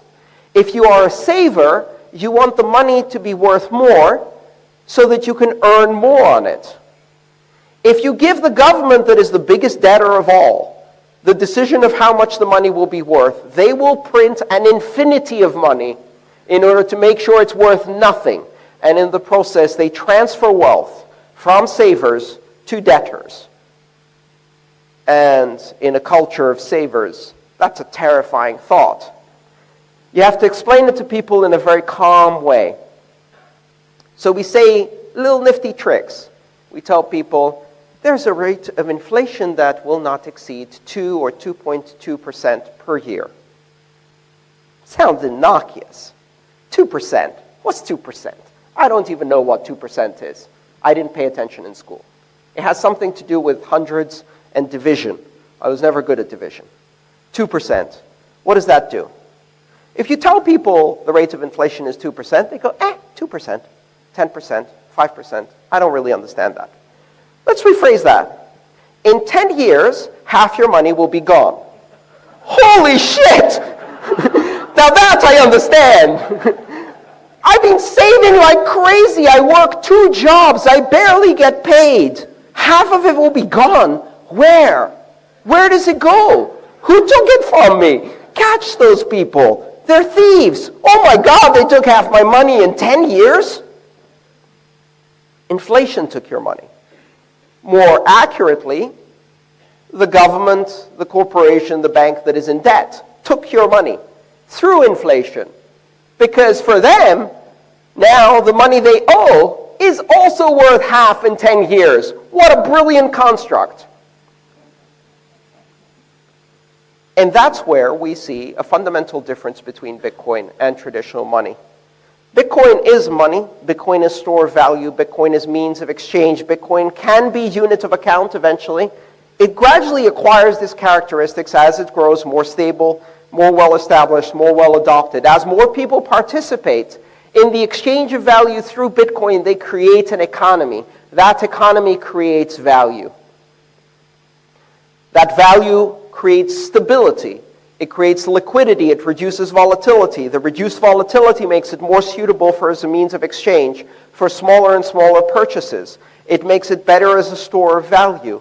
As a means of exchange and store of value increase, its velocity increases. The same unit gets transferred many times by people doing many trades. And eventually, its value stabilizes to the point where it can become a unit of account, where you can say, one of these talks is worth half a Bitcoin. And I don't price it in dollars anymore, I price it in rupees. I can't do that today. It's too volatile. But one day I'll be able to do that. One day I'll be pricing my Bitcoins in Bitcoins. People ask me, how much is a Bitcoin worth? The correct answer is 1,000 millibits. And there will come a day when the question will not be, how much is a Bitcoin worth? But the question will be, how much is a rupee worth? And then I'll say, oh, it's a microbit. And that's when you know things have changed. It will happen very, very slowly, and then all at once. Because there's something special about a global currency. And here's the magic trick. 21 million. That's the limit. It's mathematically imposed. There are not many currencies that can do that. There's only one thing in the world that shares the characteristic of a fixed, diminishing, geometrically reducing supply that cannot be modified no matter how hard you try, because the more you try to extract value from it, the harder it gets. And that's gold. Except you can't email gold. And you can email Bitcoin. And suddenly, you notice that this thing may have a bigger impact than any of us participating in it could even imagine. And people will point at that and they'll say, it's fake money. It's not real. And the market will give it a value, and in the end, that value is the truth. You can use currency controls, propaganda, lies, restrictions, laws. We see that in Venezuela, right? They're doing all of those things. They're pointing at Bitcoin and they're saying, that's fake money. And anybody who's involved in Bitcoin in that space points right back at Venezuela and goes, oh no, yours is the fake money. This shit is real. Because I can buy food with it. From Amazon, delivered to Colombia and smuggled across the border, but I can still buy food with it. Fake money can be resolved by the market. We are at the very beginning. This is not an investment opportunity. This is not a get-rich-quick scheme. This is a technology. It's a technology that has radical, disruptive implications for the world at large. It creates, for the first time in human history, the possibility of the free flow of money to anyone, anywhere, at any time without any restrictions, controls, or central authority. It creates the possibility of the free flow of money for all of humanity. And that technology is going to be difficult to use. It's going to be weird. It's going to have attacks. It's going to have hacks. It's going to have failures, just like the internet, which used to go down all the time in various parts. And some of the companies that are in the space will not exist 10 years from now. That also happened with the internet. In 2000, 90% of the companies in the space were wiped out in a single stock market washout. But the internet didn't go anywhere. It just found new companies to build the next generation. And that will happen in digital currencies too. We may change the name. We may change the companies that are participating in. We will certainly change the technology. And in the end, digital currency will happen, has happened, and will be a fundamental part of the future of humanity. And absolutely nothing can stop that from happening because it already did. Thank you.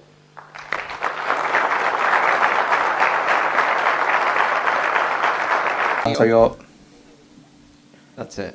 完了， That's all I 这 can 就 say. 是我唯一会的韩语，花了我1个小时的时间去学刚才那句话。 我看了很多的 YouTube 视频才学会了刚才那句话。今天我想讲的是区块链的5根支柱。你可能以前已经听说过我说过下面这句话，那就是我仅对开放、公开、无边界、中性，还有抗审查的区块链项目感兴趣。你听过我说过如上的表述吗？如果你之前看过我的视频的话，你可能已经听过我说上面的话很多遍了。所以世界上存在着开放、公开、无边界、中性、抗审查的区块链项目，然后还有另一种区块链项目——狗屎。很好。如果你想了解更多的关于以上5个支柱的信息，我的 YouTube 频道上最受欢迎的一个视频，这个视频被 Facebook 封了，叫做区块链 vs 狗屎。很不幸的是，狗屎这个词儿对于 Facebook 来说感情色彩太浓厚了。他们跟我说，你在 Facebook 上不能说狗屎这个词儿，在 Facebook 上我们只能发表纳粹内容，不可以说狗屎这个词儿。所以事情就这样了。所以我们怎么分辨区块链项目和狗屎项目呢？现在有很多的公司都试图把他们的产品上面加上一个区块链，然后去给你推销这个概念，来与时俱进，对吧？所以不管你是做什么的，你都可以和区块链联系到一起。我最喜欢的是柯达，你还记得柯达公司吗？他们以前是做胶片的，他们发明了数字照相技术，但是并没有去使用数字照相技术，直到20年以后，诺基亚摧毁了胶片产业。2017年，柯达推出了一个区块链的项目。所以基本上呢，你可以在任何事情上面添加区块链。我们来试试这个，我来说一个词儿，然后你说区块链，好吧？芦笋，区块链，看到了吧？如果我们再接着这么做的话，就会有人朝我们扔钱。公交车，区块链；医疗，区块链；供应，区块链。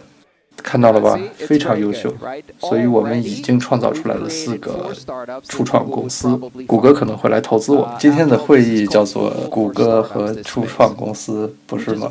这个名字很好笑，因为我不知道谷歌要对这些初创公司干什么。难道谷歌要吞并他们吗？是这个主意吗？所以现在的问题是，所以你必须要了解，在区块链行业中什么是重要的，什么并不重要。因为区块链的圈子里面有很多的钱，有很多的机会，所以会有很多鲨鱼。在商业界，就是鲨鱼可以从几千米远闻到海里的血腥味；在商业的世界里 ，MBA 们可以在几千米外嗅到风险投资的味道。所以，如果你把风险投资放在一个房间里的话呢，他们就会出现在你眼前，然后把区块链这个词和任何东西连接在一起，来吸引你投资。这就是为什么我们必须要了解，在这个行业里面什么是最重要的，什么不是。所以我们怎么区分呢？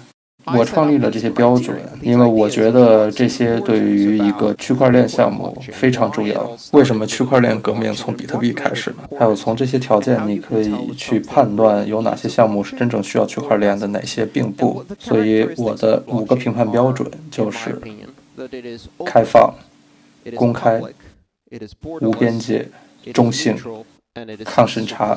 接下来我们分别来聊一聊它们每一个是什么意思。开放呢，就是指每一个人都可以去使用它，每一个人都可以参与项目，并不需要去被授权，不需要被审查，不需要做任何的身份验证。无论你是哪个国籍、什么种族，不需要检查任何事情。这就是开放的意思。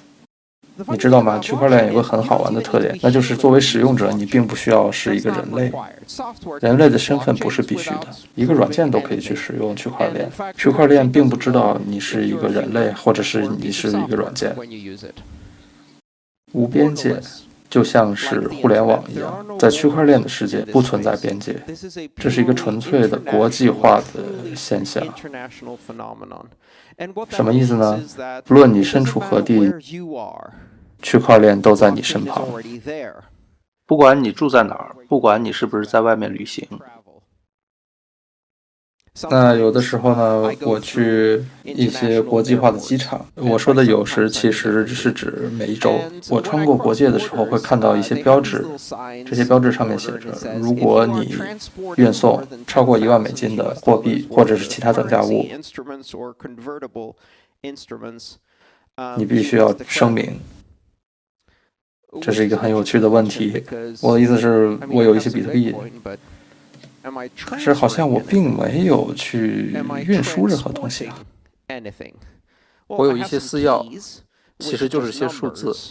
这些私钥又不是比特币，它们就像是我们银行卡的 PIN 码一样。我看一看周围的那些旅行者，他们在穿过国界的时候，有可能身上带着1、2张积极卡或者是信用卡。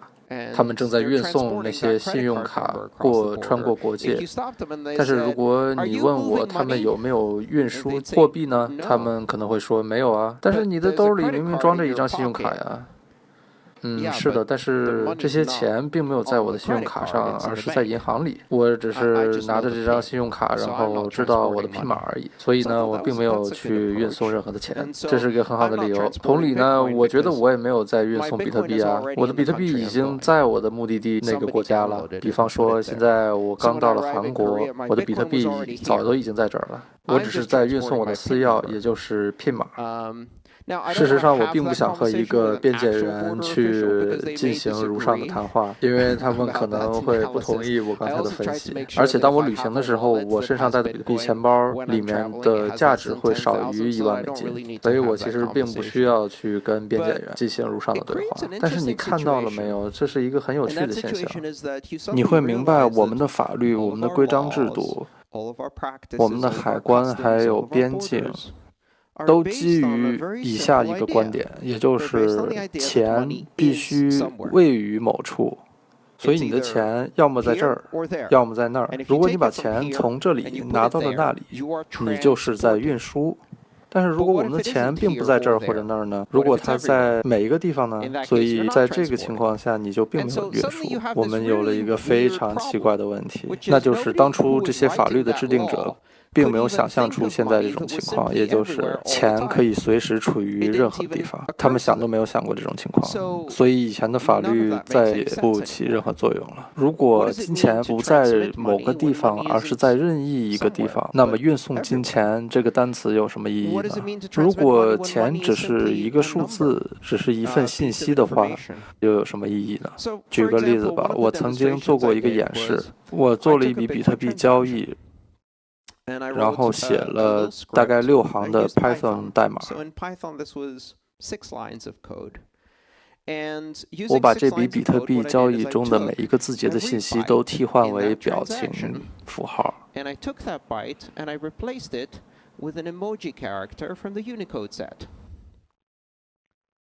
那笔交易的信息很可能是以00030206开始的。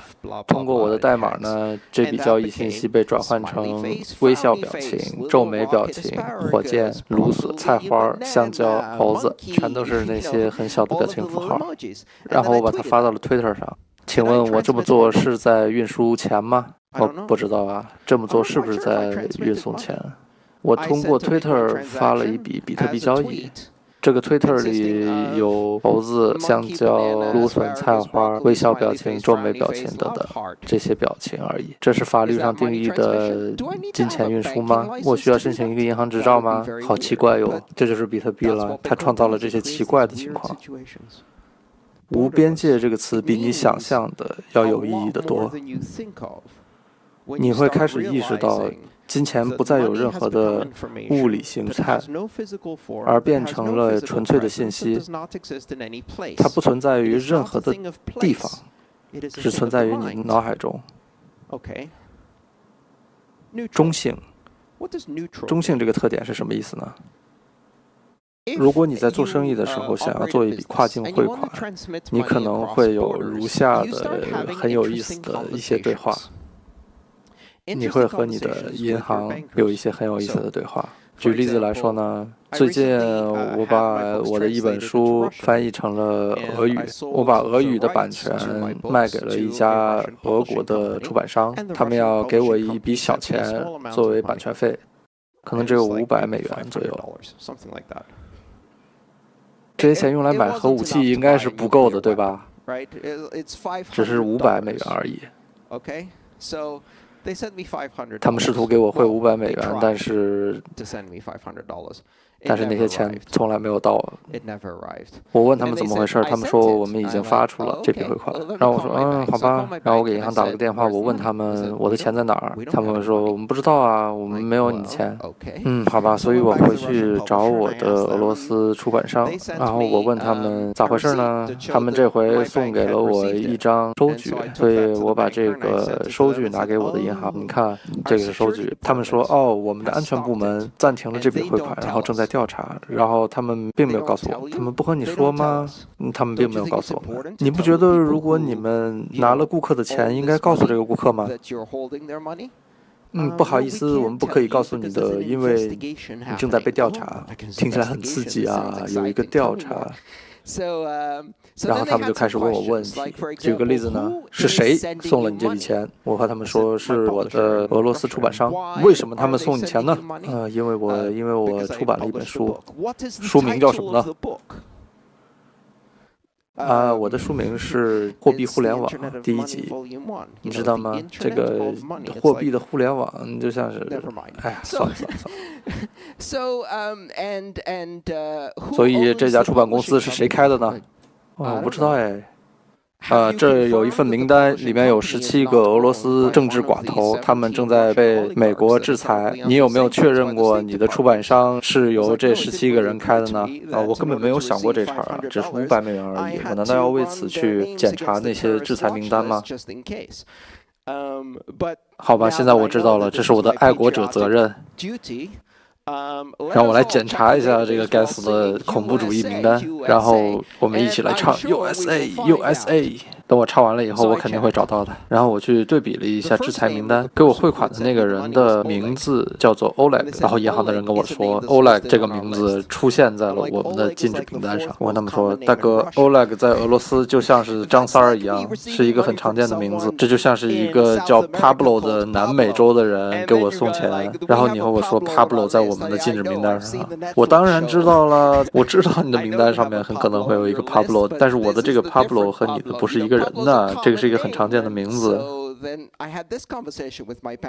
所以在我和我的银行对话的整个过程中，我想到了一本书，到底是哪本书呢？我在想，是乔治·奥威尔的《1984》还是卡夫卡的《审判》？因为整个这段对话都太疯狂了。所以呢，简而言之，这太搞笑了。最后，这笔从一个很可疑的 Oleg 发给我的500美元汇款，花了整整7个月的时间才到账。所以下一次我和这个出版商打交道的时候，我特意告诉他们，下次你必须付我比特币 ，OK？所以中性化是什么意思呢？中性化的意思就是，如果这是我的钱，那么最基本的，当我生活在一个自由被印到到处都是的国家里的时候，我想要和我的银行说，关你屌事啊！我想要收500美元，这是我的钱。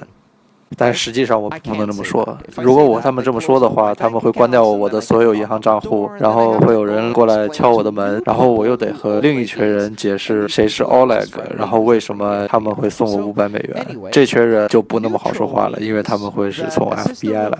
所以中立的意思就是，这个货币系统不会关心是谁发出了这笔交易，是谁在接收这笔交易，不应该去关心这笔转账的目的是什么，只需要关心把这笔交易送达。因为货币是一种价值的传输。你可能会想，这个主意听起来好像有点激进啊。说它激进是因为在政治上会有一些不太好的影响，好像会有一点危险。如果一个人可以给另一个人钱，而不让任何第三者知道他会怎么样？哇，这个主意听起来好危险啊，是不是？好像不是的，等一下啊，我们的世界曾经这么运转过几千年。事实上，直到上个世纪90年代，世界都是一直如此运行的。一个人可以给另一个人钱，现在还是可以这么做，通过现金的手段。即使是国际转账，人们也是可以通过现金的方式，不让第三者知道。上个世纪90年代发生的事情实在是太糟糕了。现在我们要检查每一笔交易的每一件事情，因为我很确定我的 Oleg 不是恐怖主义的主要资助人，至少我希望他不是。抗审查是什么意思呢？抗审查的意思是，如果有人想阻止我给某人送钱，是做不到的。为什么抗审查很重要呢？因为货币其实是一种语言系统，货币其实是一种交流。因为我不管别人是否觉得我应该享有自由说话的人权、自由结社的人权、表达自我的人权、拥有自己政治观点的权利。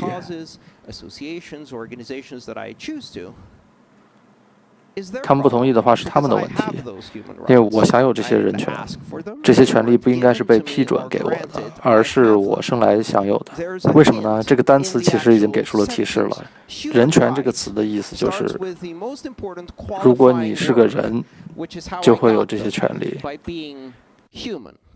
这是唯一的需求。如果你们是人类，你们就都有人权。恭喜你们。所以我要说的是什么呢？钱作为一种交流的工具，是我们人权的一部分。但是有很多的政府现在并不同意我的观点。但是曾经有很多的政府也不赞同把宗教和政府分离。曾经有很多的政府不同意让人民去进行投票，特别是女人。曾经有很多的政府不同意的观点，现在都被改变了，因为社会在进步。所以呢，希望过30或者50年以后，我们能达成一种共识，就像是我们把宗教和政府进行分离一样，金钱和政府也应该进行分离，因为金钱本应用于交易。如果你把它变成一个警察或者军队控制系统，或者是一个战争系统的话，那么钱就不能正常工作了。这就是一个问题。如果你牺牲经济去执行法律，或者牺牲经济去进行战争的话，你只会得到一个毁坏的经济系统而已。更大的问题是，如果你让其他的人来控制你，可以在哪里花钱，不可以在哪里花钱的话，那些人可能会做出决定，你不可以花钱去支持他们的政治对手。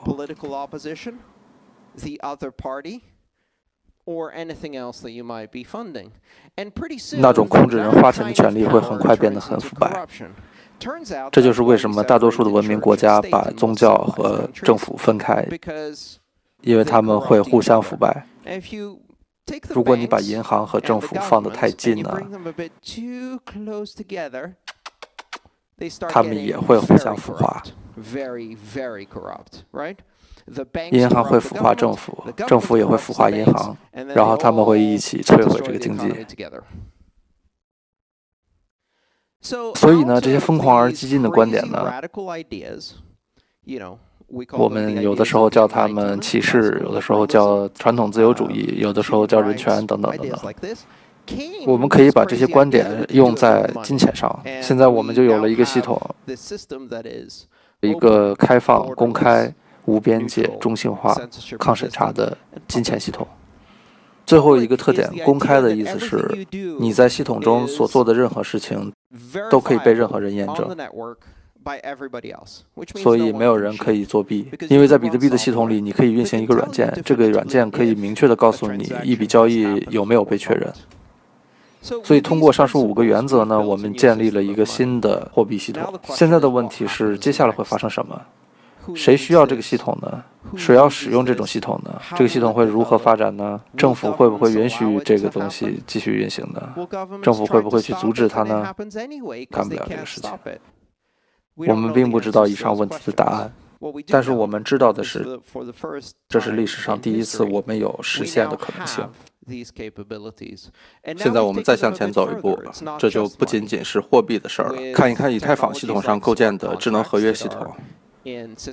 这个系统我也很感兴趣，而且我写了一本书。这5个特点现在被延展到了更加复杂的系统上。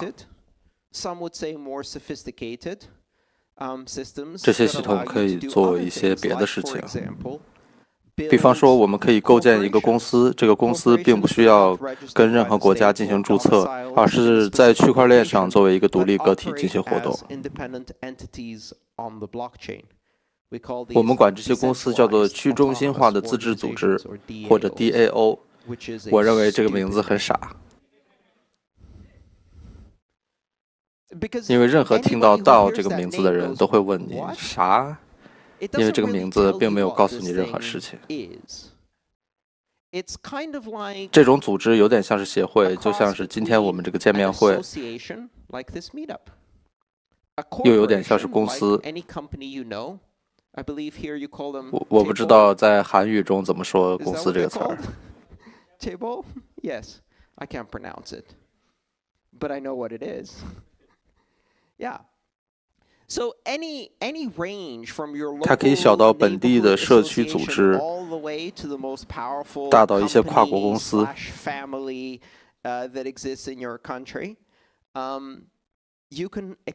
这些都可以转化成基于互联网的跨境组织。问题来了，如果我们把5大支柱原则应用于公司上会怎么样？如果一个公司是开放、公开、无边界、中性化、抗审查的话，会怎么样？有意思的事情就会出现。我想要再讲讲这个开放这个特点。大多数人对它有点误会。开放的第一层含义是任何人都可以参与，用任何方式参与，只要简单的下载一个软件即可。这是第一层含义。但是还有一层更有意思的地方，那就是这些区块链的系统并不是独立存在的，而是存在于一种竞争的环境中。他们和谁竞争呢？和那些已经存在的金融服务商和系统进行竞争。你们有没有用过 PayPal 或者 Venmo？ 只有几个人。卡靠Pay有没有用过呢？我试着用过卡靠Pay，但是他们不让我用，你必须要有一个韩国的电话号码才可以用。So instead I have to pay my taxis with a credit card. So anyway, Kakao Pay. 有多少人用卡靠Pay呢？这儿 Great. So 像 PayPal 和卡靠Pay这些系统并不开放。基本上有2个原因。第一个不开放是指我如果没有一个韩国的电话号码，我就不能开一个卡靠Pay的这个账号。也就是说，如果我想要使用这个系统，我必须要被授权，必须要审查我的身份证或者是我的电话号码。我不能只是简单的下载一个软件，然后就参与到这个网络中。但是关于开放呢，还有更深层的一个含义。这里有多少人是应用程序的开发者？有意思。你们当中有多少人曾经在卡靠Pay上面写过应用程序？哦，你不能在卡靠Pay上写程序，为什么呢？所以你不能在 PayPal 或者卡靠Pay上面进行第2次程序开发吗？PayPal 和卡靠Pay不能被当做一个代码库、一个协议、一个网络、一个平台吗？你可以连接到这个系统里，然后用它来做支付，但是你不可以扩展它或者是改进它，你不可以在它上面建造一个不同的东西，尤其是未授权的情况下。所以我不能开发一个基于卡靠Pay的程序来处理那些没有韩国电话号码的顾客。为什么不呢？这就是我说的开放的第2层含义。你可能认为这只是无关紧要的一点，因为很明显的是，这是他们的网络，为什么他们要允许我在他们的程序上面进行修改呢？但是如果从另一个角度思考这个问题，那就是所有的创新都必须由他们进行。那即使我刚好有了一个很棒的主意，我也不能去动手实施它。如果我想要实现我的这个主意的话，我必须要从零开始搭建一个支付网络，而不是简单的把我的创新搭建在他们基层网络上。他们的系统在这个层面上是封闭的，他们只允许创新从内部发生。他们认为这是一件好事儿。我也认为这实在是太棒了，因为这就是我们战胜他们的方法。因为关于开放的区块链系统特别有意思的一点是，任何人都可以在上面构建应用程序，而且你不仅仅是可以在上面搭建应用程序，你甚至可以改变这个系统的运行方法。你不用任何人去跟你进行授权，事实上，你甚至可以创造一些非常非常奇怪、非常非常不同，甚至是非法的应用程序，而且没有人可以阻止你，因为这是一种非常激进的开放。你不是被简单的允许去使用这个平台，是完全是相反的，是没人可以阻止你去使用它，不是简单的开放，而是无法被封闭，懂了吗？这是一个非常激进的主意。这意味着你可以写一个程序，然后连接到这个网络中，做一些前无古人的事情。你不需要太多的用户，你只要找到另一个和你志同道合的人去运行这个程序就可以了。所以只需要2个人就可以支持你的创新。然后你可以做一些更激进的事情，你可以把你做的应用程序开放给别人，然后其他人可以在你的应用程序的基础上再进行开发，然后他们再把他们做出来的程序开放给其他人，然后又有人会在他们的基础上做出进一步的创新，所以大家互相激励，互相创新，不需要向任何人取得授权。那会是一个非常精彩的未来。我们曾经见证过一次这种盛世，那就是互联网。这就是互联网上曾经发生过的事儿。互联网的发展并不是由于一些伟大的公司做了一个伟大的平台。互联网的发展过程是你不需要任何人的授权就可以开发应用程序。然后一旦你推出了应用程序，其他的人就可以使用它，然后其他人用你的应用程序再进行第二次开发、第三次开发。这种创新的海啸完完全全地颠覆了一切其他的竞争手段。这就是未来要发生在银行业的事情。他们无法和区块链竞争，因为在一个公司的内部，你的创新速度是无论如何追不上全世界的速度的。当全世界所有的人都为了他们自己的目的，不需要任何授权进行创新的时候，这是非常重要的一点，也是为什么很多人无法区分 PayPal、Venmo、Kakao Pay 和比特币的原因。他们以为比特币只是你的手机上的一款应用，可以用 QR code 进行支付。他们会说那又怎样？ PayPal 1995年的时候就可以做这件事儿了。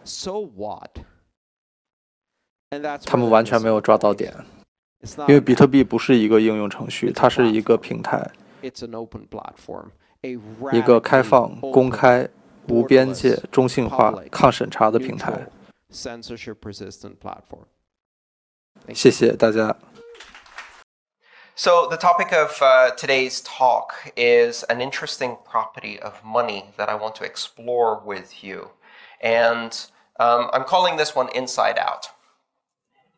So who here wants to tell me what the 4 properties of money are, what the 4 primary functions of a currency are? Anybody? Value exchange. Medium of exchange, yes, that's 1. Fungibility. Store value, that's 2. Fungibility. No, that's a that's not a use case for money, but it's a property. There's 2 more. Unit of account. Very good. What's the 4th one? System of control. What? I don't remember reading that. System of control. Turns out, we've had money for thousands of years. Potentially tens of thousands of years. It's really hard to tell how far back money goes. But the money we have today is very different from the money we have in the past, because something changed in the last 50 years that has fundamentally altered the course of money, of currency, of this system of communicating value to other people. We have the 3 components: medium of exchange, unit of account, and store value. Those have been around for millennia. And then something happened. In 1970, Richard Nixon signed the Bank Secrecy Act and turned money into a system of control. A system of control that attempts to use money as a political tool in order to control who is able to send and receive it, who they are able to send money to, and aims ultimately to the complete surveillance of all financial transactions worldwide. Complete, total, totalitarian financial surveillance.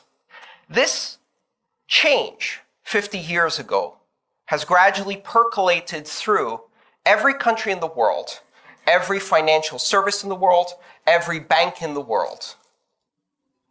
In 1970, Richard Nixon deputized the financial services field to turn them into a branch of law enforcement beyond borders, law enforcement beyond jurisdictions, and most importantly, law enforcement beyond due process, beyond political and democratic control, beyond recourse. A cop can confiscate your money. A judge can sign a warrant to freeze your accounts. And a bank can do both of those things without any authorization from anyone, and there's nothing you can do about it. And this applies worldwide. Money as a system of control supersedes all other functions of money. When money is turned into an enforcement tool, the other functions start getting eroded. It is no longer the best medium of exchange because its function as a medium of exchange is subordinate to its function as a system of law enforcement, a system of control. And at that point, the system of control aspect starts corrupting everything. We are now 25 years into the internet revolution. Smartphones, cell phones, dumb phones, data connections have propagated out to more than 2.5 billion people who have never had these technologies before. Where's finance? Lagging, 15 to 20 years behind. It does not reach. 2.5 billion people completely unbanked. 4 billion people underbanked. Really, only 1.5 billion people have the full, privileged, elite form of banking that we enjoy in most Western liberal democracies. And even there are tiers of access and control. How many people in this room are accredited investors?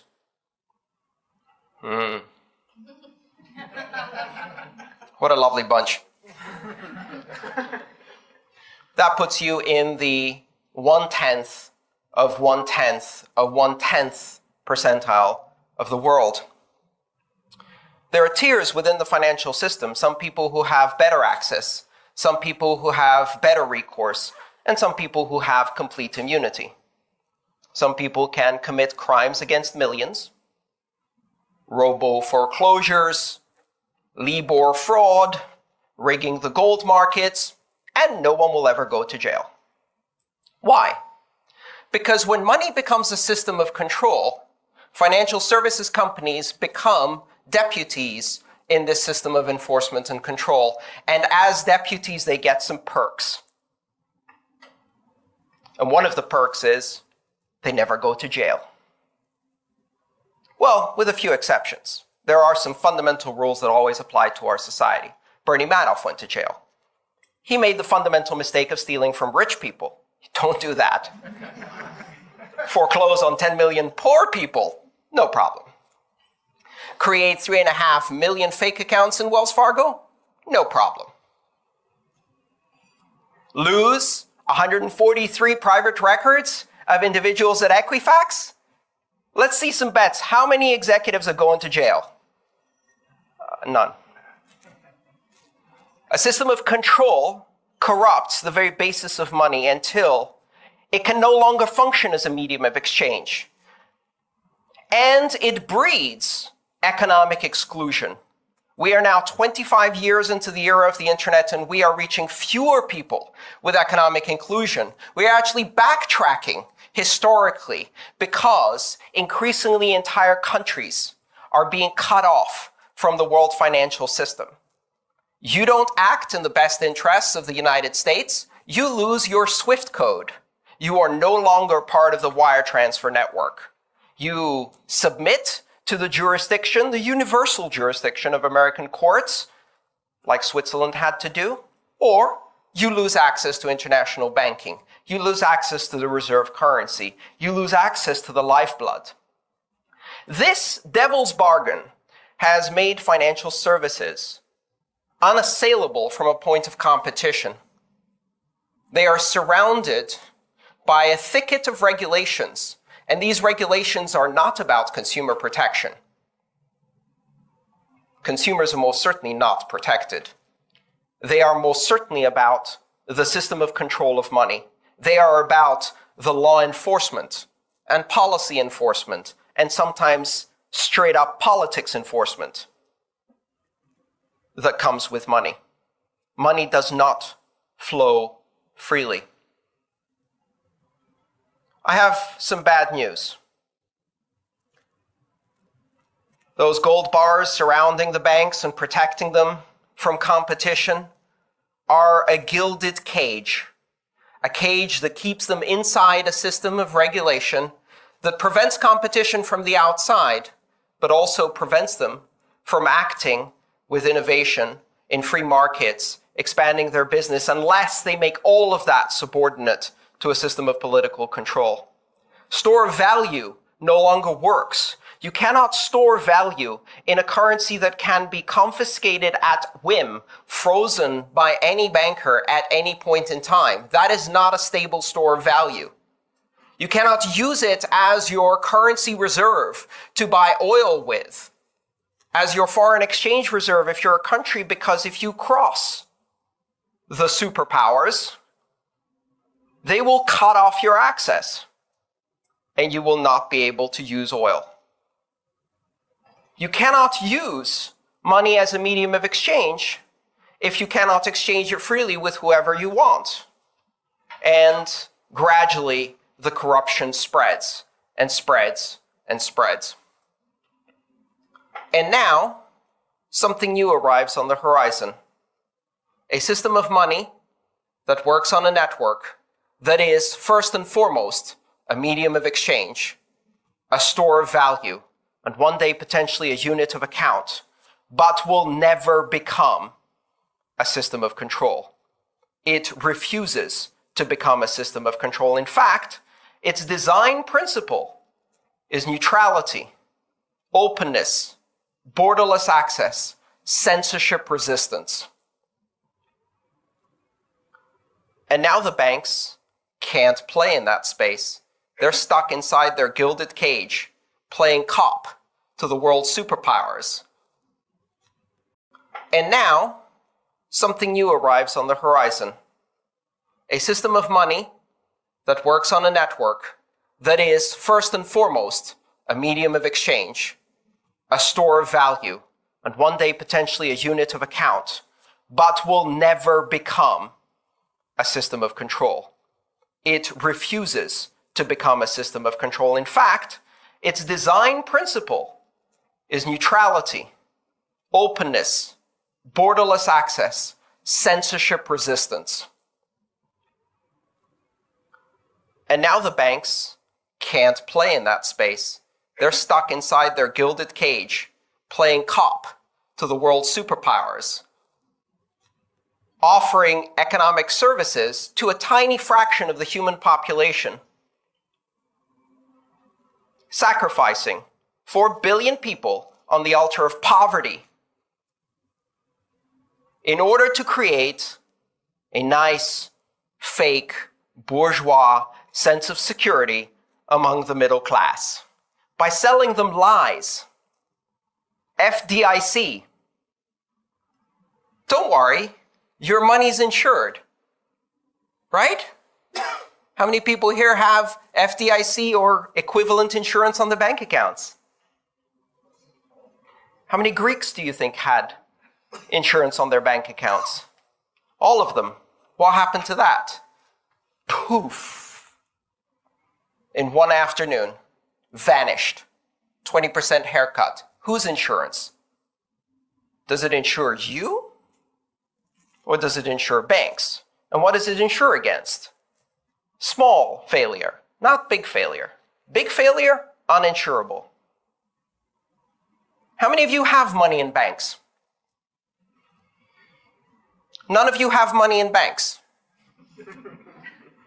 I mean, please, you're lawyers. You understand. Many of you are lawyers here, right? Bailment. It's not your money. You have an account, which is a legal construct that they give you in exchange for giving them an unsecured loan of your money so that they can finance credit to their customers. You don't own legally any of the money that's in your account. You have a legal construct that possibly, maybe, entitles you to withdraw at the pace that they want unless you cross the wrong person, go to the wrong Protest? Associate with the wrong organization? Vote for the wrong party? Sure, maybe that's not happening in Canada, but out of 194 countries, this model of turning money into a system of control has taken off like wildfire because it's every dictator's wet dream, because it ensures that political dissent can be snuffed at the bank very effectively. It is one of the most effective systems of control that exists, and now it has to face competition from a system that will not do that, that cannot be made to do that, that will not yield, that will not be co-opted. And what's the response? Ha! Bitcoin's a joke. Cryptocurrencies, they're outside the system. Nobody wants to be outside the system. Guess what? There's 6 billion people out there. They don't want to be outside the system. They'd much rather be inside, but they haven't been invited, and they probably won't. And many of them can't do the things that are necessary to be invited into the system. And guess what? There's an entire generation that has now discovered the 2 forms of power that come to people. First form is voice, and the second form is exit. You either speak up with your voice, express your political will, and force change, and when that doesn't work, you get to the second most important power that all humans have, and that's exit. Now, borders have been erected for millennia to prevent exit, to slow down exit. You can't easily emigrate, opt out, colonize, depart, exit. But what happens when exit is not a physical act, but a virtual act? What happens when people decide to exit from the financial system in a virtual way? Vrexit.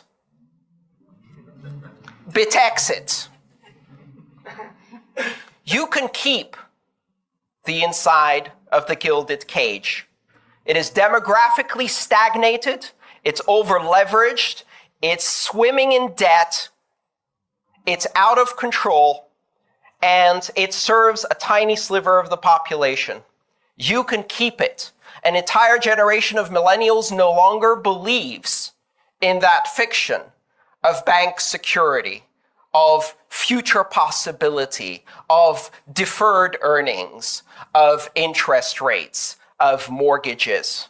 They will exit. They are exiting in droves. Not just here, even more so in the countries where the existing system of inside finance, of the system of control, is used despotically, is used oppressively. China is exiting in droves, and it's barely started. Bitcoin's been around for 9 years. And so what does the insider group do? What do the regulators do in response to a system that cannot be regulated? They regulate the bits they can. They regulate the exchanges. They regulate the bank accounts. They regulate the national currency side of things. They shut down the on-ramps and off-ramps. They say, we will not let you take your money with you. And what do millennials say to that? Dude, I don't have any fucking money. All I have is my creative potential, my spirit, my productivity, and I can sell that directly for Bitcoin without an exchange, without an on-ramp, without an off-ramp. And when I need to buy something, I'll use my digital currency directly without re-entering your system to which I was never invited. Shut down the on-ramps, shut down the off-ramps, and I will stay on board. I will stay digital. I won't touch your gilded cage anymore because I don't need you. I exit.